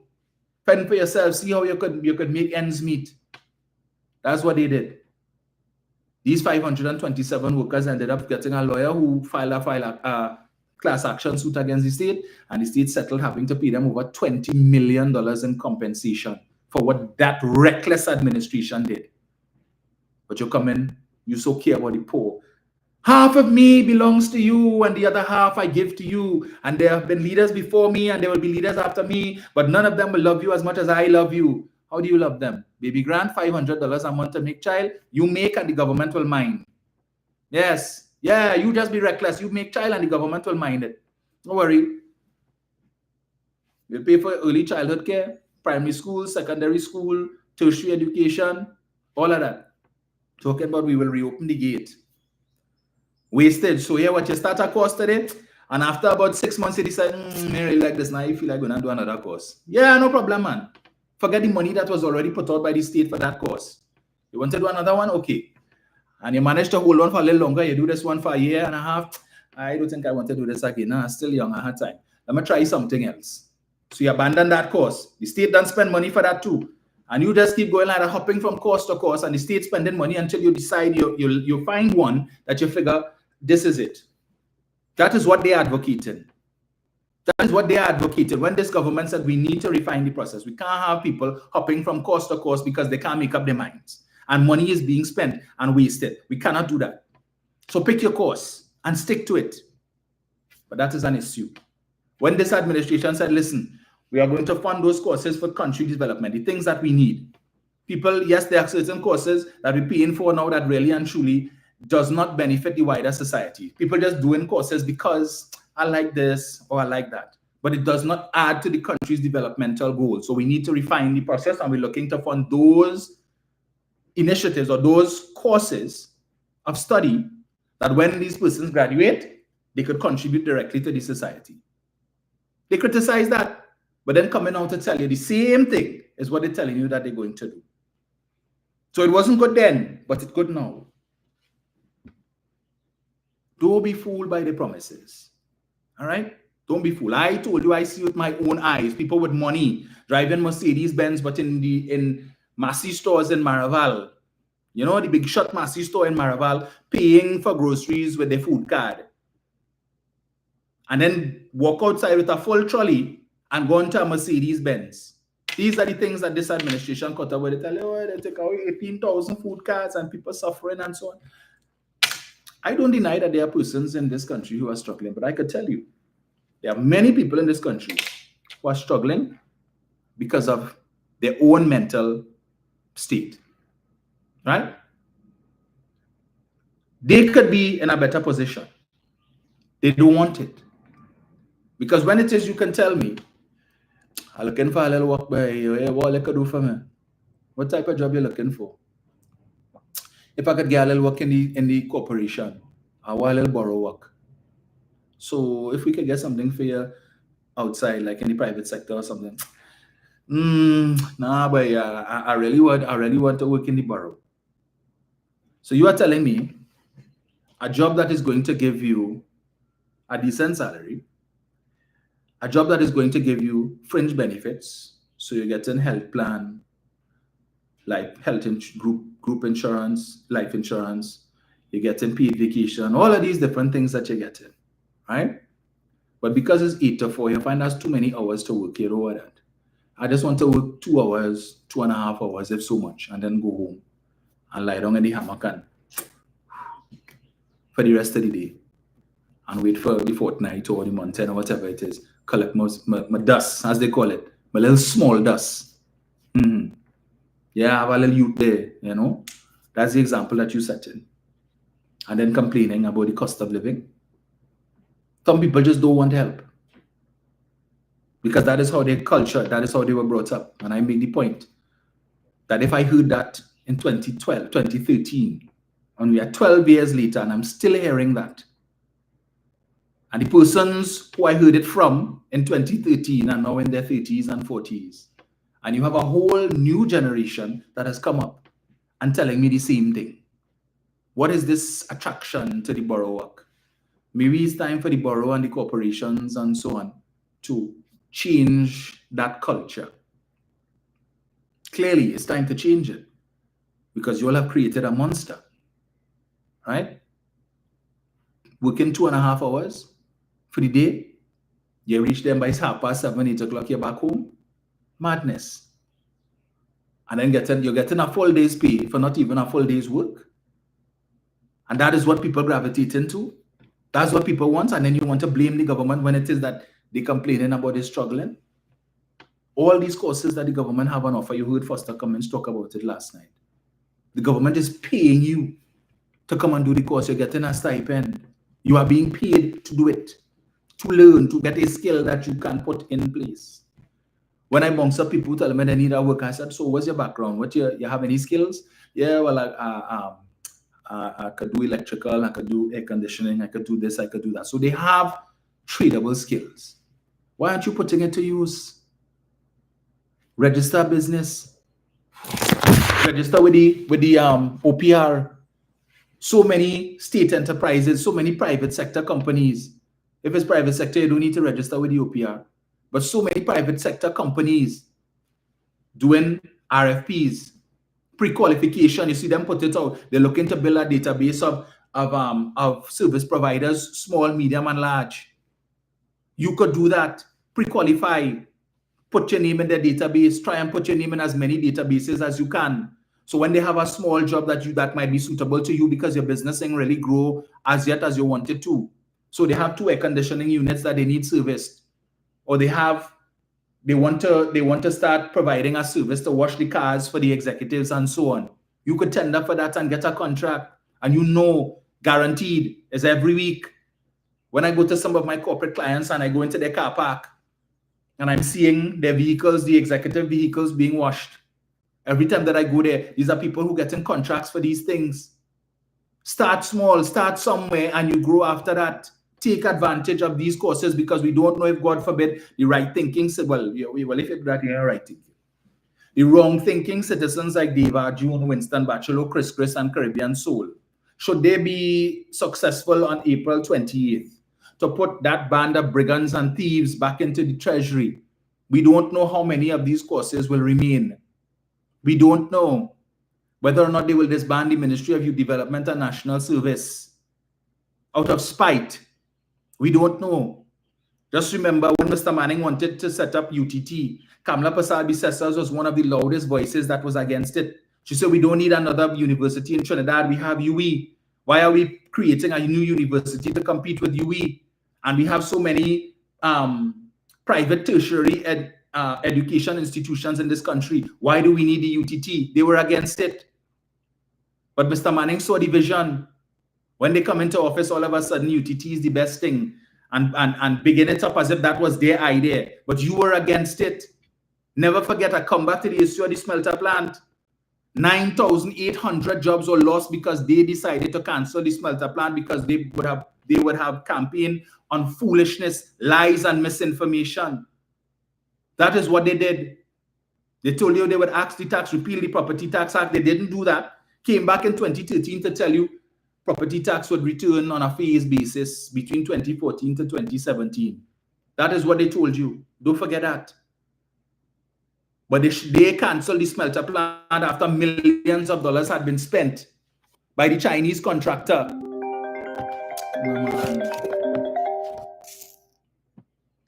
Right. After millions of dollars had been spent by the Chinese contractor, they shut it down. They came in and did a feasibility study on it before they took that decision. And the feasibility study showed them that the smelter plant would have been successful at $2,200 US per, whatever is the measure for aluminum, right? They saw that aluminum, the price of aluminum has been trading above $2,200 for US per metric ton or whatever it is for the longest while. So the plant would have been successful and profitable from day one. $43 million a month we were paying for electricity that we couldn't use because the TGU plant that was created to provide that electricity to the smelter plant was take or pay, and there was no plant, so the electricity was just there being generated, and we had to pay. It cost you $43 million a month, but Dave Arjun wouldn't talk about that. Chris and Winston wouldn't talk about that. So before this administration was able to incorporate that electricity into the national grid and using it now, that's how much money you were paying. Thanks to them, because they're so damn reckless. $350 million US in the first instance we could have been generating from that smelter plant. And as they ramp up capacity, it would have been significantly more. We shouldn't have an issue now for Forex. Should have had 2 smelter plants here, but no. We have none. And the 9,800 jobs that were lost because of that, they will come and tell you about Petrotrin and how many jobs was lost in Petrotrin, but they wouldn't talk about that 9,800 jobs that were lost. Shameless. I'm going to read this one thing here before I take calls, because I had to jump off at 9 o'clock. I have an audit exit meeting. So let me just get this thing here. Just on this now. Come on, man, what are you doing, man?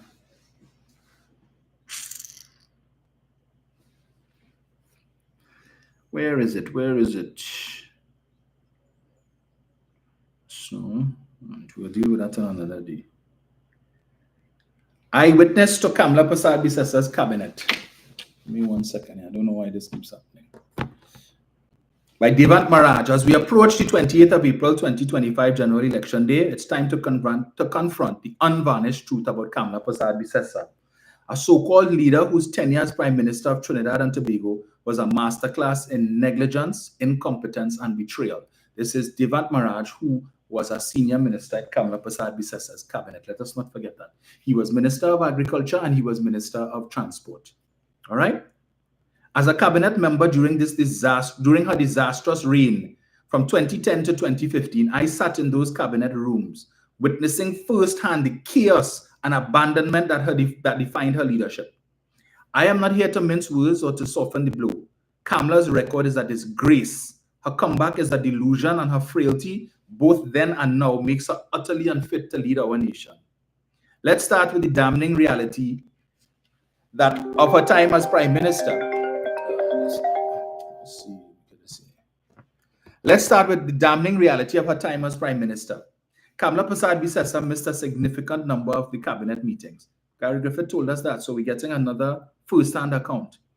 I was there, staring at the empty chair where our leader should have been, watching the void of leadership swallow any hope of serious governance. This wasn't a one-off. It was a pattern of dereliction so blatant, it left those of us in the room stunned.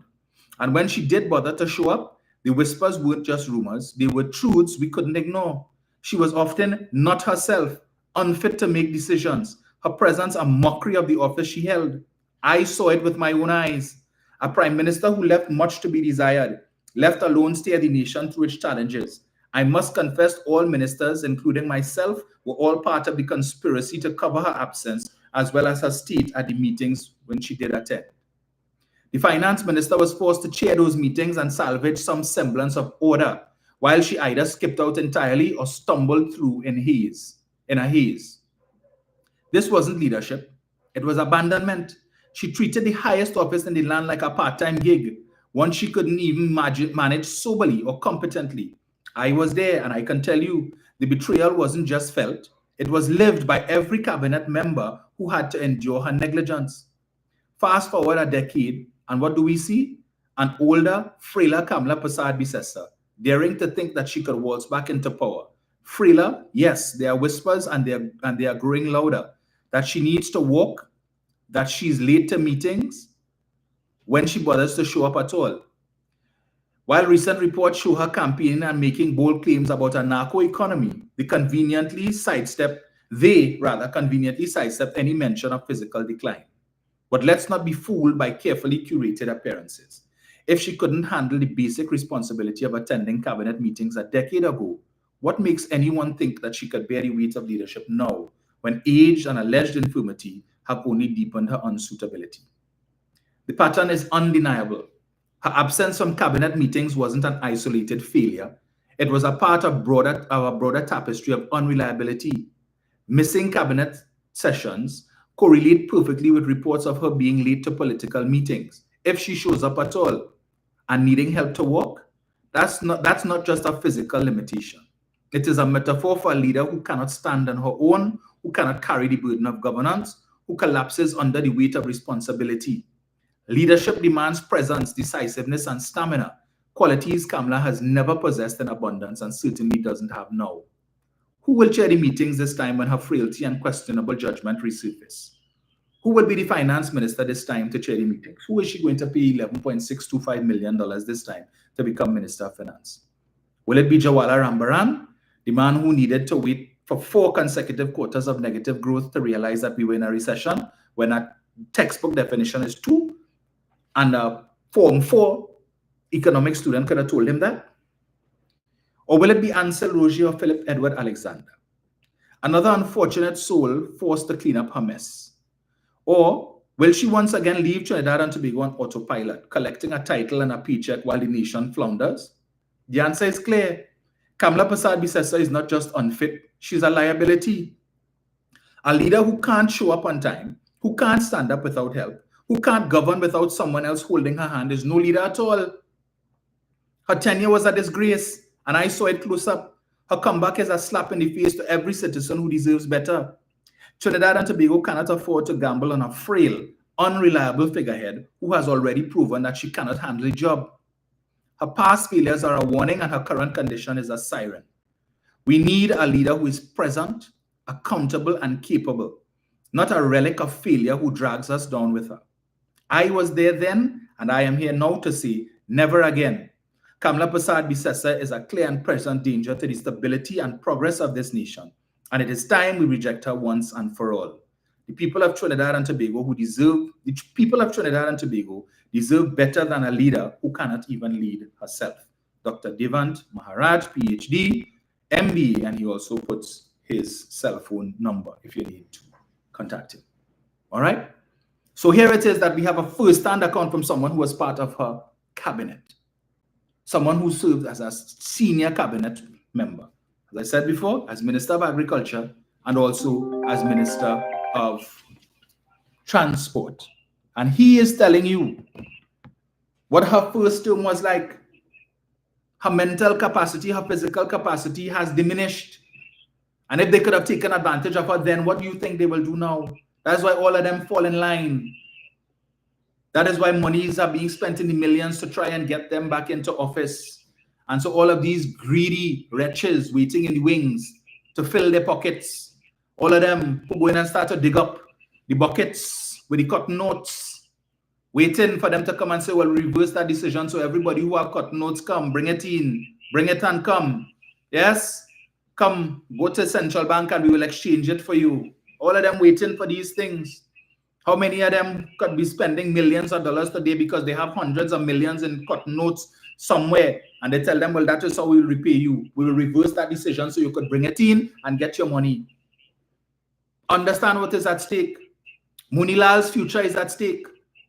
Munilal needs to get into office so that he could stay out of prison. So the minute you play fast and loose with your vote and put them back, rest assured when they come in, you see that EMBD matter, that dead.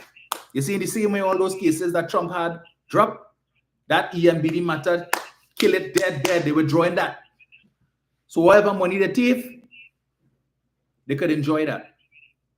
But understand, those of you who talking about yellow is the code. Should that happen, God forbid, you would be complicit. It is on your hands. You will carry that millstone for the next 5 years, 3 months, and 14 days. All right? And to you, who in the marginal constituency, talking about me voting because I vex the government and I vex and I feel I'm voting this year. Understand that when you take that irresponsible posture, and God forbid they should win any of these marginal seats currently held by the PNM, to give them what they need to get into office. When it is that your aunt and your mother and your father and your sister and your brother who live in the PNM stronghold suffering because they can't get the facilities because they decide the PNM constituencies, all you vote for, you will suffer, you will struggle, and they're complaining that they're not getting services. Don't blame the MPs, you know. Don't blame us. We will do what we can. But when it is we writing to them and they're starving us for resources and we cannot deliver, understand that it's you, because of your selfishness, you caused that. And you are the one who tied our hands and prevented us from being able to deliver in the way that we should. Because the truth be told is that the PNM has been fair with the UNC constituencies, and Penny spoke about that last night. The resources are for all 41 constituencies, not for you to give. And understand, you see that talk, Jolene John talking about 500 houses a week? That is her telling you their plan to vote apart. So understand the plan. Build houses in the marginal constituencies over the course of the next 5 years and populate it with UNC supporters. Put them in these marginal constituencies and let them change their registration from where they live in now to those houses. So to ensure that what is marginal will now become solid UNC seats. That is what they're going to do. But you would have assisted them in that. So when it is that you see you plant them inside there forever and ever, amen. Don't complain. When they thief in, you just sit down and take that hush. Anyway, let me put this thing on here because I said I had to jump off just now. Folks, I don't know what's going on with my 770. It's giving me a little bit of trouble, honestly. Let's see what's going on here this morning. All right.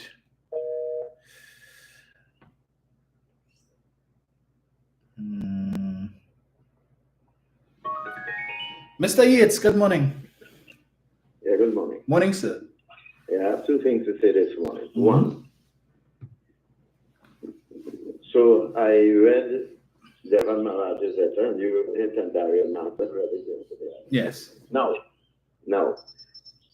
that wretch there, Maharaj, he said, well, Devan Maharaj has been estranged from the UNC and is out of favor. Oh, yes, he's estranged from them. I'm not questioning that. But unless people who served in her cabinet between 2010 and 2015, unless any of them come out and refute what Devan Maharaj has said, and nobody has come out so far, but unless any of them come out and refute that story, then it stands. Then it has credibility. Once nobody denies it, then it carries forward. And we'll have to believe everything he said. That is as far as that is concerned. That's as far as that is concerned. Secondly, this John Jeremy.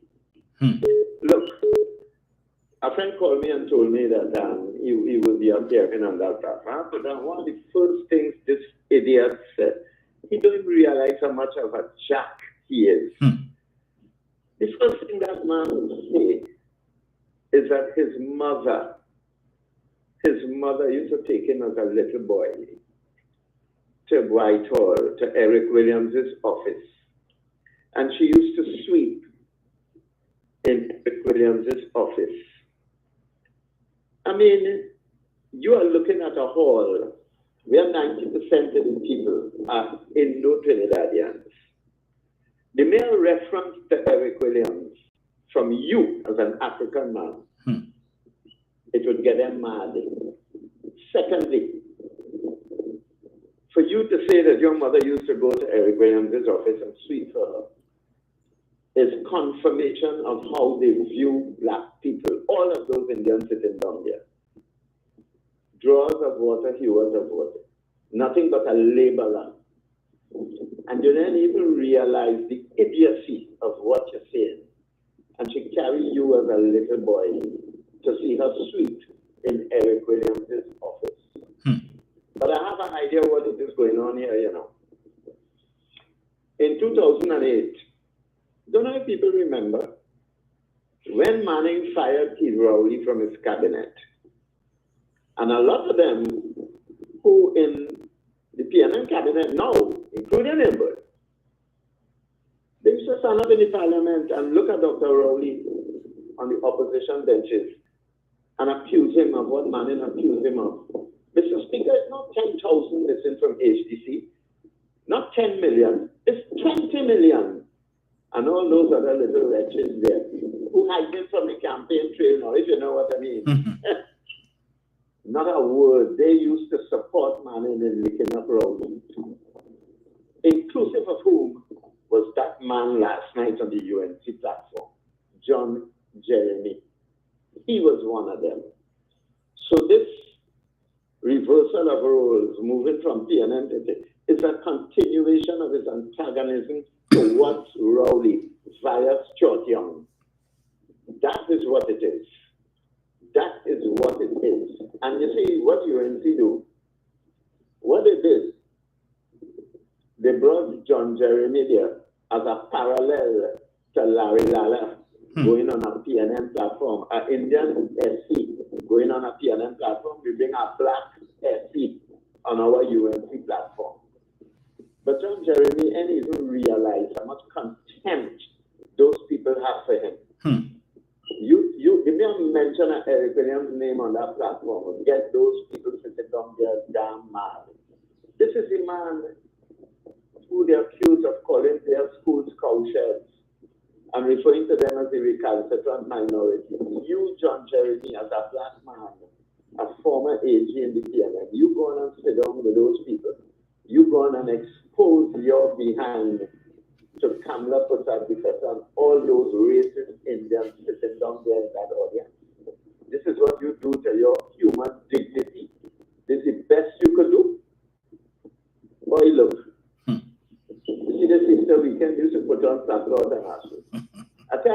feel sorry for you. I can't say I feel sorry for you, but you are an embarrassment to your race. Thank you, Mr. Rose. Thank you, sir. Get this here.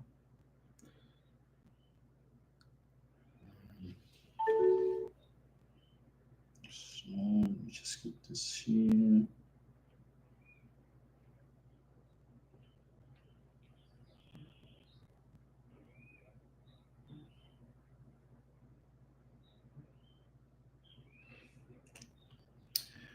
One second, hold on. Let me just get this here. Hello, good morning. Hello. Hello. Hello.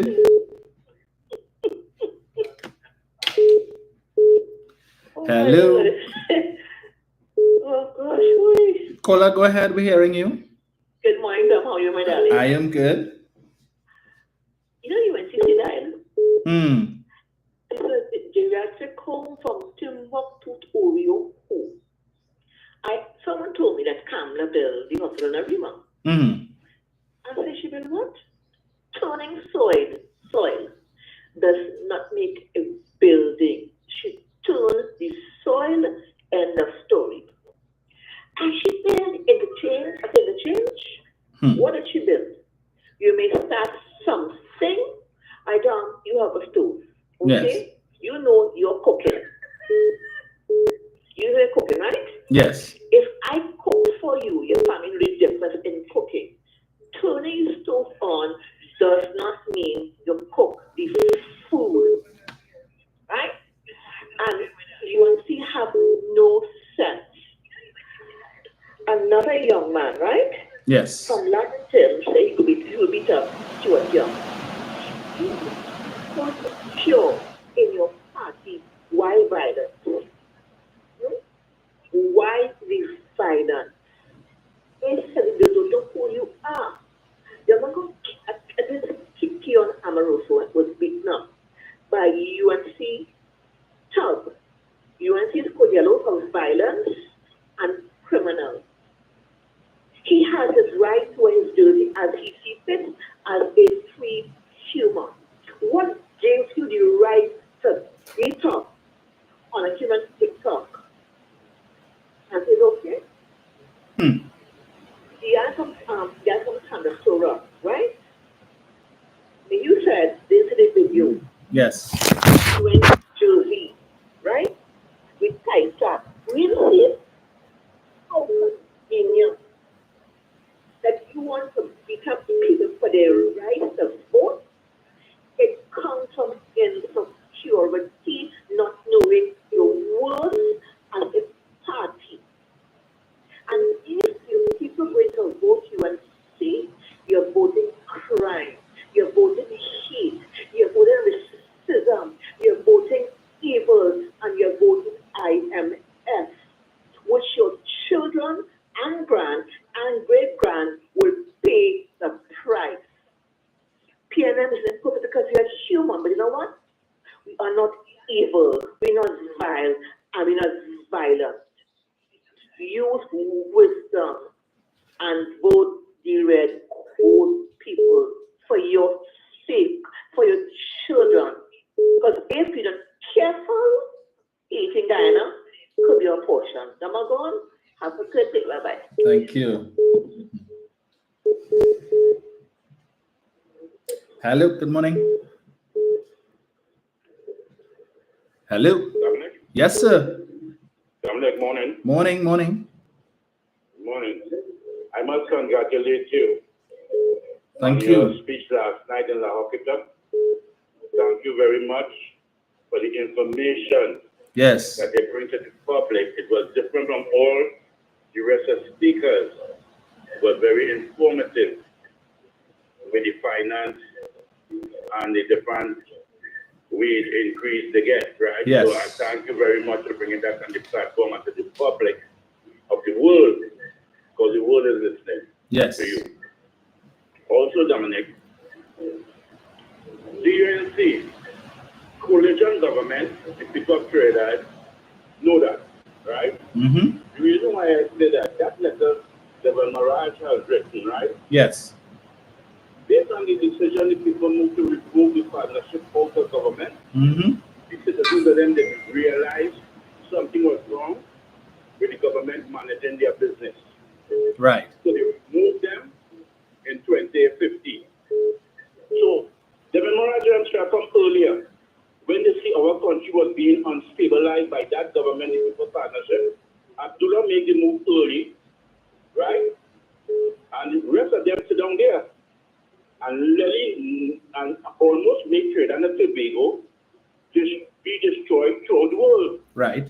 So that letter now is too late for me because the citizens realize that UNC cannot govern this country and they remove them.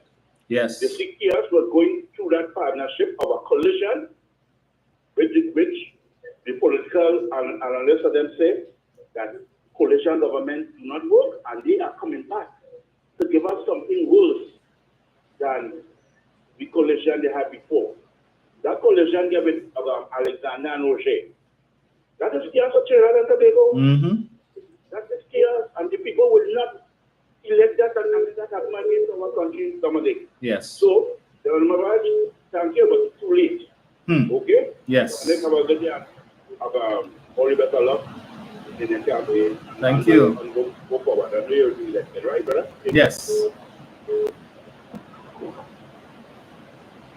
The rain is down, folks. Hello, good morning.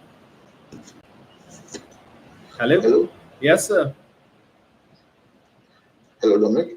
Yes, sir, we're hearing you. Go ahead. Dominic, how are you today? I am good. Well, Dominic, thank you very much for the education. You had the meeting last night, you educated the masses. Yes. And I hope that the PNM PR will continue building on that and to the information about the amount of negative information going about here, particularly with those so-called influencers, correct? Mm-hmm. Yes. But what I saw last night, it made me want to chuckle and laugh, right? Have you noticed a pattern that Cameron's bringing in a set of old PNM rejects, particularly from the Manning regime, and people who seem to be in opposition to Dr.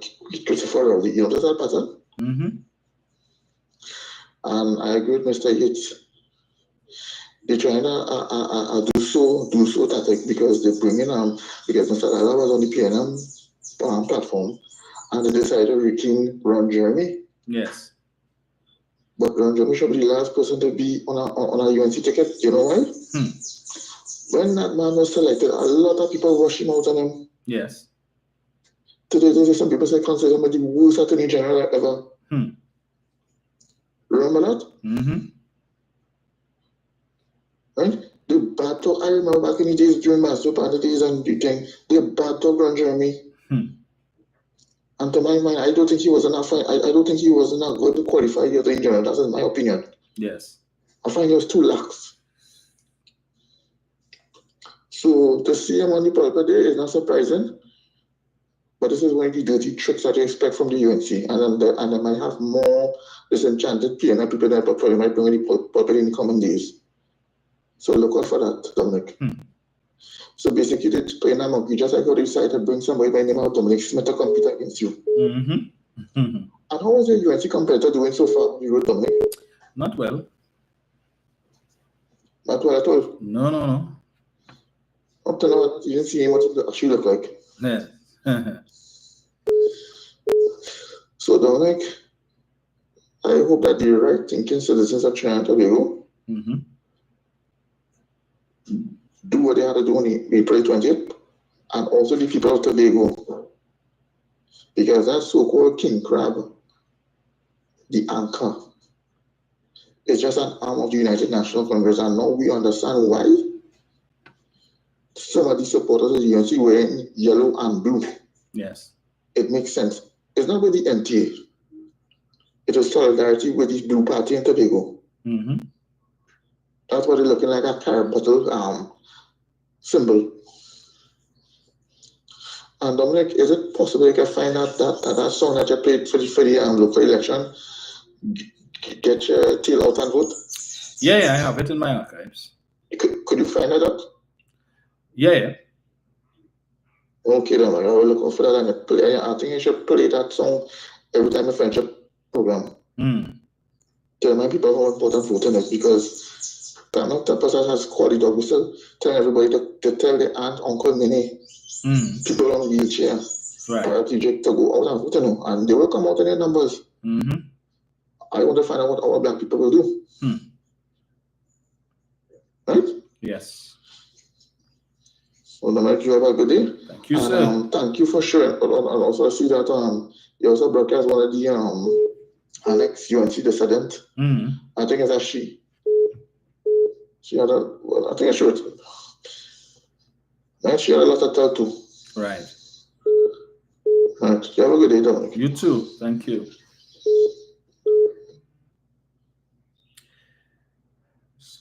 Jenny. Hello. Hi, hello, morning, Dominic. Morning. Well, the podium and the stage and the whole ambience, it suits you, like, it was on fire. Thank I you. in my life, I feel a couple of Jen. I'm talking now. I'm tired of you. I had to wrap up my life quick and turn on my TV, and I want to congratulate you. I'm seeing it. The passion is there. Yes. Your authenticity is there, and what you speak is factual, so it's not something that has to be used. Yeah, it's, when you speak it, it's just what it is, and I want to congratulate you. And only because that they are then here for you, so I'll go back and listen after when it's to see what he would have said and stuff. And his people said he was good also and all. Dominic, I want to say I will just keep it short with you. I want to tell people who are not going to factor several things. You're here for a reason. Mainly a lot of people are here because they know what you're speaking. They can learn something from it. It shapes how they think about things, and they get a better understanding of things. Right? There are few who will be here to create mischief, of course, but they will still learn something. You can't tell me that after 3.3 views, like when you have that, there's 3.3 thousand views. You have 507 comments, right now 64 shares. You cannot tell me after all these people I'm not going to turn up to vote for good on April 20th. When so much is at stake. I'm appealing to people because you said that, because this is a new chapter. These are serious times. These are times that just as we had COVID-19 was something new to our generation, because a pandemic didn't happen. It was 100 years ago a pandemic happened. And Trinidad and Tobago, without getting vaccines, under the leadership of Dr. Christopher Rowley and medical professionals, we were able to keep COVID-19 that was killing thousands of people all over the world. We were able to keep this country relatively safe. They do lose a lot of yesterday, but when you look in comparison to other countries, it could have been used. The point I'm making is that we did it without vaccine by using the public health ordinance that took charge of the country, and we need the simple things: face mask, separation, how much people travel in a car. Those are things that we use when we didn't have. The world was still trying to grapple with it and trying to find a vaccine to treat it, and then it keeps changing. This small Trinidad state under the leadership of Dr. Christopher Rowley, medical professionals, and everybody putting their hands to keep us safe. Even the World Health Organization, the chairman, would have congratulated this country under the leadership of Dr. Christopher Rowley for using the public health ordinance that gives us the regulations to live by in the absence of vaccine. People wanted to know how this small country could have had a two-tier system, medical system, because big developed countries, so-so countries, they were using one system. So healthy patients who in there, well, we're not saying healthy in terms of the normal people who go to hospital, were intermingling with COVID-19 patients, and that made it even more challenging. In this country, we had a two-tier medical system, where we had the ordinary or the normal medical care, healthcare running, and there was a different healthcare system set up with our own professionals right here, medical professionals, to treat the COVID-19. I'm saying all this to say we were steered and go through COVID-19 by a PNM leadership. We had a recession in 2015 before COVID-19, where there was no money. When Kama Pasal and they enjoyed the highest oil prices and gas prices ever. People under Dr. Williams, gas price, oil prices wasn't that high. She enjoyed that. When she had the biggest cabinet, she could have made rules and regulations, changed laws to treat so many things. What we had coming out of that every day? Corruption, people who are part of the partnership, there is corruption, it's spending, it's stealing, it's mismanagement, we heard that. And the people say in 2015, you know what? We don't want this no more, they sue us because it is a partnership. 29 people that, and this is what happened. They voted the People's National Movement who had to come in, until a recession that Kama Pasal and knew there was a recession, and she still committed to the unions at 14% increase in salary that she signed off for. And she signed off on that somewhere for about a year from 2015, but she did not pay it. Because she knew very well, in my opinion, that there was a recession and no money. So when the PNM came into office, they were silent with that. And the PNM stood to the challenge, so they didn't say we can't pay. They borrowed money, they didn't go to the IMF, and they paid that. During COVID-19, after the recession, we went into COVID-19. No public officer was gazetted was sent to, but it was home for almost a year and more, and they got yourself. Everybody got their grants on time, everything. I'm saying all this to say. That was a period that Dr. T. Christopher Rowley and the PNM Secretary. We are new the direction now. And this direction has to treat with as Donald Trump in office as the President of America. So every day is one thing or the other, the whole world is in turmoil. You need somebody who can negotiate with Donald Trump or the Americans or whoever it is, because of negotiations and diplomacy which will take us through these hard times and challenging times, the new chapter. And we have seen the person have been negotiating, and that negotiation comes with bringing investment, bringing money to this country. We are trying to diversify from oil and gas. It is not 100% here, but that is what we have right now. Also, resources are depleted. So you have to have somebody who could go negotiate and get investment to come, whether it's business, manufacturing, whatever it is.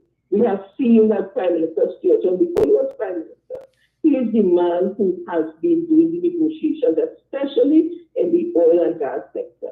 He has been doing it successfully. We have the contracts that have been there for decades that could not be signed off for. He was able to do it with Dr. T. Christopher. I'm saying all this to say, who would you want in office from April the 29th, especially in an era where it's so uncertain with a Donald Trump administration? Would you want to come up beside the sector and greatly diminish UNC, where all the best and brightest have gone?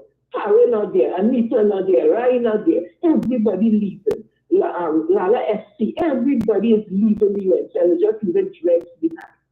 People are speaking out, Lala is speaking out, Dr. Devon is speaking out, the Manasaba is speaking out. All the constituency and secretaries where they have everybody come and speaking out against the UNC. Are you telling me you all are comfortable with sitting out at home and saying, I'm not going to vote this election because I don't like Sturgeon, I don't like what they do. They ain't get penny, they ain't get post, they ain't get this one, they ain't get that one, I ain't going to answer. Or I'm going to vote because voting and say nothing because the things will remain the same. Or I'm going to vote because I don't have belief in voting. Are you going to sit down at home and say those things? Okay, you say, look, I didn't have a chance, she's a woman. I gave them a chance. Are you going to do that, or you go to vote in the numbers and realize this is not an ordinary election? This 2025 election is not an ordinary election. I'll not go out and vote with blindly for a party, a political party that has a stable leadership, that has members of parliament who is doing the work and will continue to do the work. Then, listen to chance. Because if you don't vote, you're giving somebody else a choice. And who choice you give them? You give the UNC a choice. So you really have no choice but to come out and keep this country on this steady path. Do you want to get up and hear that who acting Prime Minister is Barry Palmer? Do you want to get up and the acting prime minister is Anita, not Anita, she named that girl, Kadisha Amin, or David Lee? Will you be comfortable with those people in the event that anything happens, they come up with the person that they are the ones who will act? Tell me, are you comfortable with that, you know? Or if you're comfortable with a Minister Stuart Young as Prime Minister, that you have Marvin Gonzalez, you have Costa Cummins, you have Penny, you have Miss Camille, you have Smelter Lupa, and the list goes on, you have Brian Manning, Tariq Wari, and the list goes on and on, competent people there. That will take us to the Senate after all, you know. Don't come back on April 29th and say we could and we should and would, you know. Young people. Or you always say we don't listen to young people, so that old people have a long time minister now, you know. They can't complain. So when you're on here, he's energetic, he's doing the work, he's out there working, the power works, he's out there meeting, and he has the ability. He has the technology, he has the capability to do it. Come out and vote, you know. Don't sit on home, you know. To the middle-aged people, come out and vote more on the set.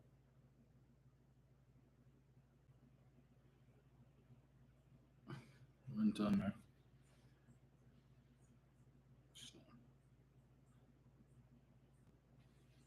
Okay, I don't know what happened there, Jen. Jen, you come back. I don't know what happened there.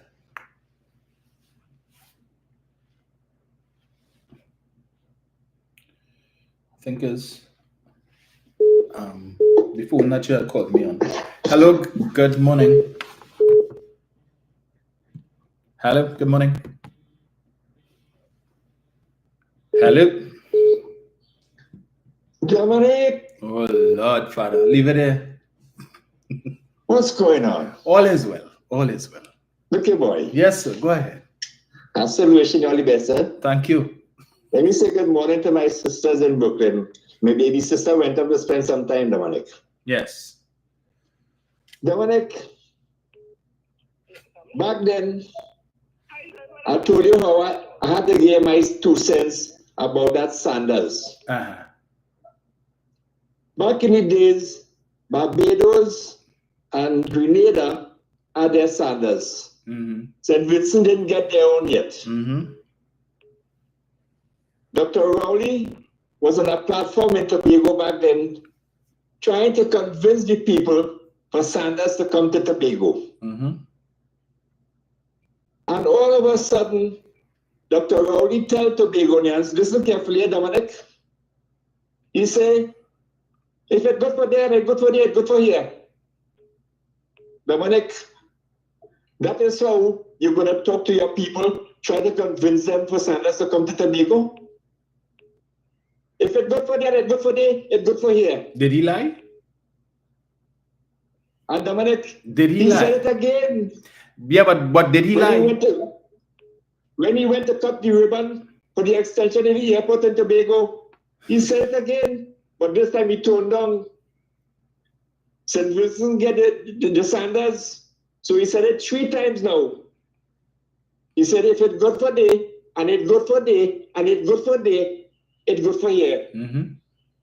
Dominic, that is how you're going to talk to your people, trying to convince them for Sanders to come to Tobago? Yeah, some all head if it's good for there, it's good for there, it's good for here. Some all head hard. That's how you're going to talk to your people?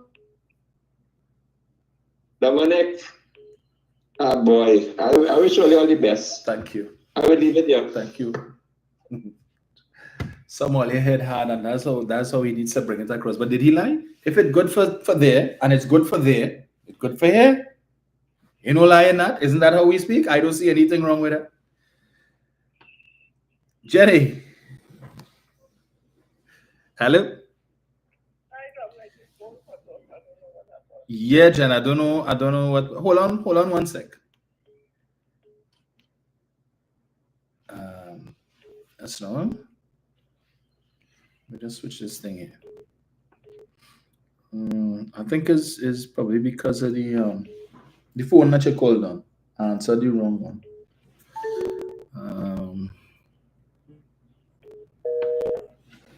Yeah, Jen. Jenny, go ahead. Yeah, Jenny, go ahead. Yeah, Again, I don't know what you're going to say, but I just invited because I'm sure people may have got to be for what I was saying. People like David and then they program, they may have nothing to come out of them different. He says the same thing over and over and over. And that is how young people is spread across. You see that continuous kind of negative talk and then we talk, and young people are spread across. So I'm just saying again, April the 28th, whatever grows in the seed you have already, emotion, put those things aside and think logically. I'm not saying that people are stupid or anything like that, but think logically. Think about this new chapter that we have to get involved with, especially with that Donald Trump in office. Here they cut the funds from Harvard University. Harvard University is not a large university. And things like that, and we see everything is unstable and unshaky. Some people pay 10%. Some people have to pay 55%, some have to pay. It's unsteady right now. You need somebody who could actually go and stand up and have a conversation, could get into the door. Could you see Carlos Batazi being invited in any door with Donald Trump or Mark Rubio? And no! And it's not because nobody likes it, because she don't have credibility. No. Everything's negative about any kind of thing, because of the Caricom speak negative also because of that whole situation with Jamaica, with the ATM machine, and people forget those things. Another conversation she would have had.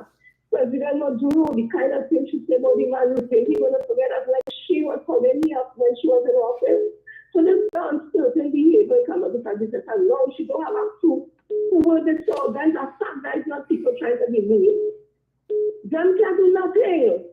When you look at the side of the CNN, you'll see people who have the experience of being there, have been doing the work. I'm going to say in his feelings, I even as both PLM and sitting on the pencil that allow the UNC to split it. And then what happens to us? Do you really want to hear to come like the and the negative thing that you say? No, you don't, because the carnival coming just so you want to enjoy that. Christmas coming, you want to enjoy that. All these dictations, you want to be able to enjoy that. You will not be able to enjoy these things because you are in office. Plain and simple. You have a chance, you stand a chance with a competent government, with a leader like I'm going to say Prime Minister. So people come out in a number of young people, first-time voters, second-time. When they come out, all you make the difference in this election. You're not being calling for a young person, you get it. You're being calling for somebody who will transcend race and talking with, you get that. You say that you are intelligent or you're competent or you can one thing, or you get one who you're competent and to one thing. So give the chance. Give the chance with everything and very clear the chance. And then we will deal with the situations and whatever after. But you have to start off with having somebody competent. Come up with a decision to vote April the 28th. Vote is only to the people national. Everybody come out in the numbers. Thank you, Jen. Right, so I have 10 minutes left. Let me take Brian. Yeah, morning, Dominic. Yes, sir. Morning to your listeners and callers. I know you have a very short time, so yeah, I have 10 minutes. All of these other things I wanted to say and get to the main thing. Yes. Vivek Charan, chairman of the Confederation of Business Chambers in Trinidad, Tobago. He was on TV. He was on television last week, Friday. Sent in because he believed this was his time. It was election time and he had a right to come out and talk the truth. He vented about it, a time for change because he can't get foreign exchange and things so bad in the country. For 10 years, nothing has been done to alleviate the problems of foreign exchange. And so on and so on. He carried on. We'll say, okay, I understand him because he wants foreign exchange. And apparently he's not getting enough. But he was back on again this morning. This time on UNC3. A little cooler, but this time you must have recognized how he was last week, Friday, on TV6.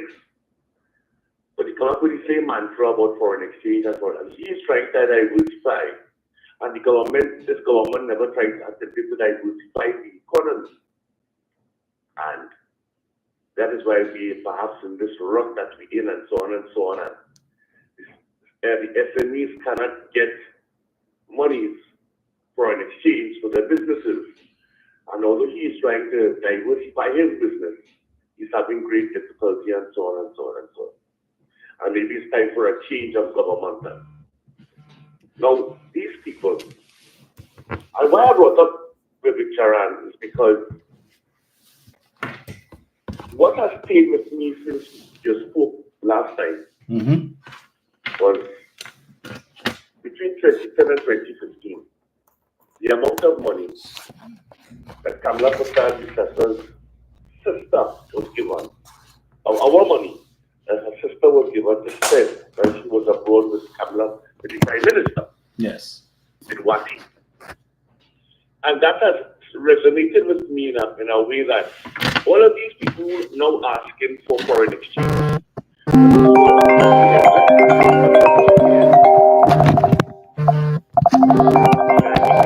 Yeah, Brian. Just under the first 2 years, between June 1st, 2010 to March 31st, 2012, the kind of money I've been going over those figures, and I am asking myself,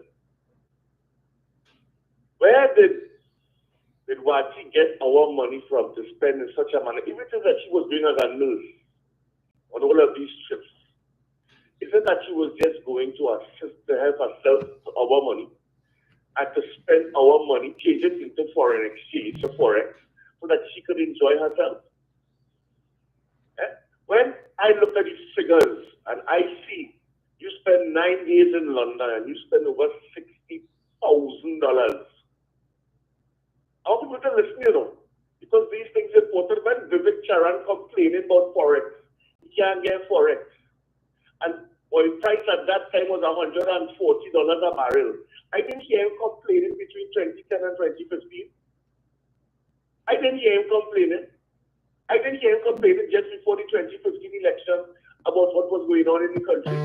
Prior to that election, when she went to India, she spent over $200,000. Australia, over $338,000 of our money for 18 days stay.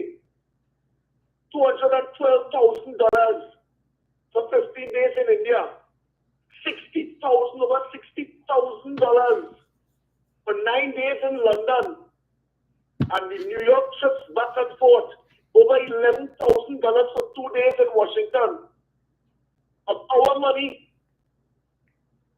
I have to ask myself, where were all of these bleeding hearts at that time to say, well, something has to be wrong? How come I never hear nobody talking about these things? But they complain about forex today. When it is that this government has to borrow money in times of need for COVID to keep people afloat, to make sure they've got their salaries, to make sure that the social welfare family services ministry was able to give people their money on time. Look at all these bleeding hearts. When Ishwati was spending money as if she invented it, as if she had it in a bank account somewhere. I want to ask you a question. Between 2015 and 2025, how many times a year Ishwati or Kamala Prasad has to travel abroad? How many times? But you see, they don't have the hand for the treasury. And they're spending their money, but they're going to spend hours. So if, when she was, according to Devan Marachu again, was on TV6 this morning, when she was stronger, was spending our money. Now that she could barely walk and handle her stories. You think Miss Wati does all she shoes and clothes already and pack she back, getting ready to make trips again, effective May 1st? What do you think? You think Kamala Prasad has seen the light and not going to carry her sister or any of those trips all over the world again? You spent 18 days in Australia and spent over $358,000 buying what? But I had to listen to Vivek Charan complaining that he can't get foreign exchange today.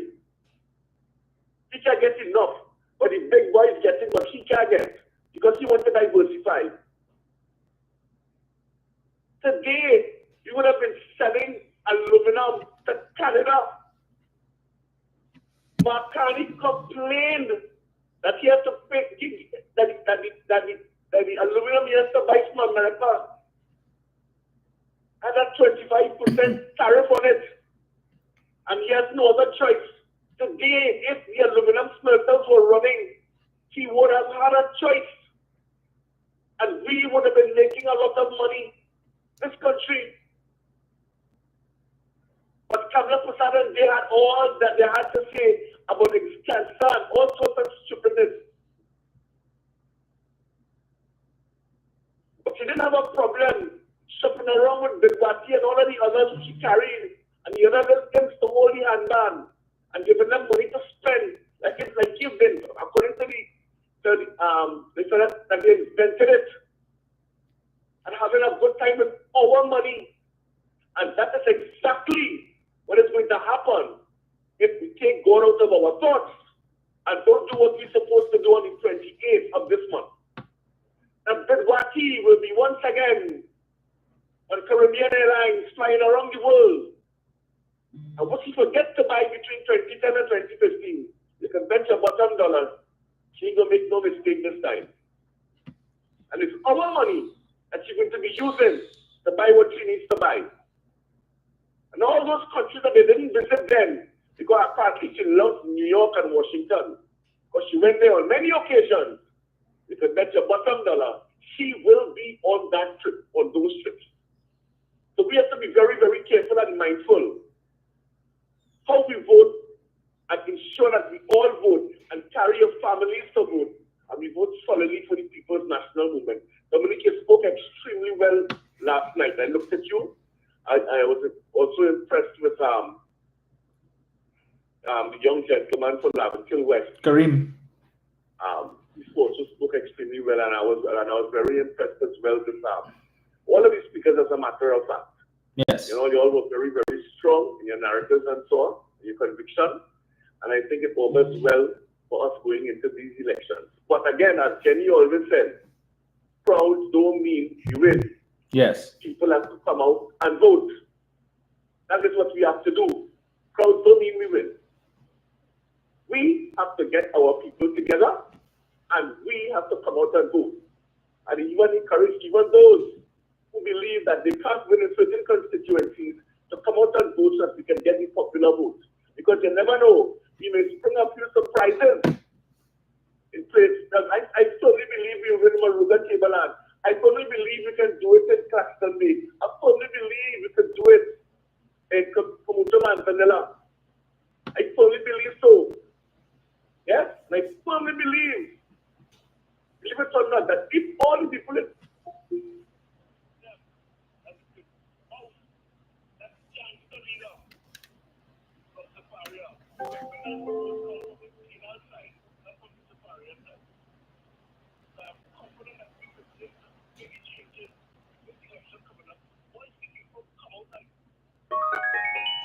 be afraid, because every single vote counts. Thank you very much, Dominic. Thank you. Thank you, Brian. Right, so folks, I have to leave it there. As I said, I have an audit meeting to run to, and they already nagging me here. So we will chat again on Busy Boy. Tentatively Thursday morning, but Friday is a holiday, and my team said we will not be working on Friday because they want to respect the significance of the day, particularly for our constituents who belong to the Catholic faith. All right, so Friday would be a good day for me to do my live. Yeah, 11 o'clock thereabouts, and we have time, so you all could call and we could talk and so on. But so I'll see if I'll do Thursday and Friday. All right, but yeah, so most likely I'll do that. So we'll see. So look out for my Thursday. If you don't see me Thursday, definitely Friday at 11. All right, so enjoy your day. It's rainy. Stay safe on the black carpet, and we will chat again soon. All right, stay safe.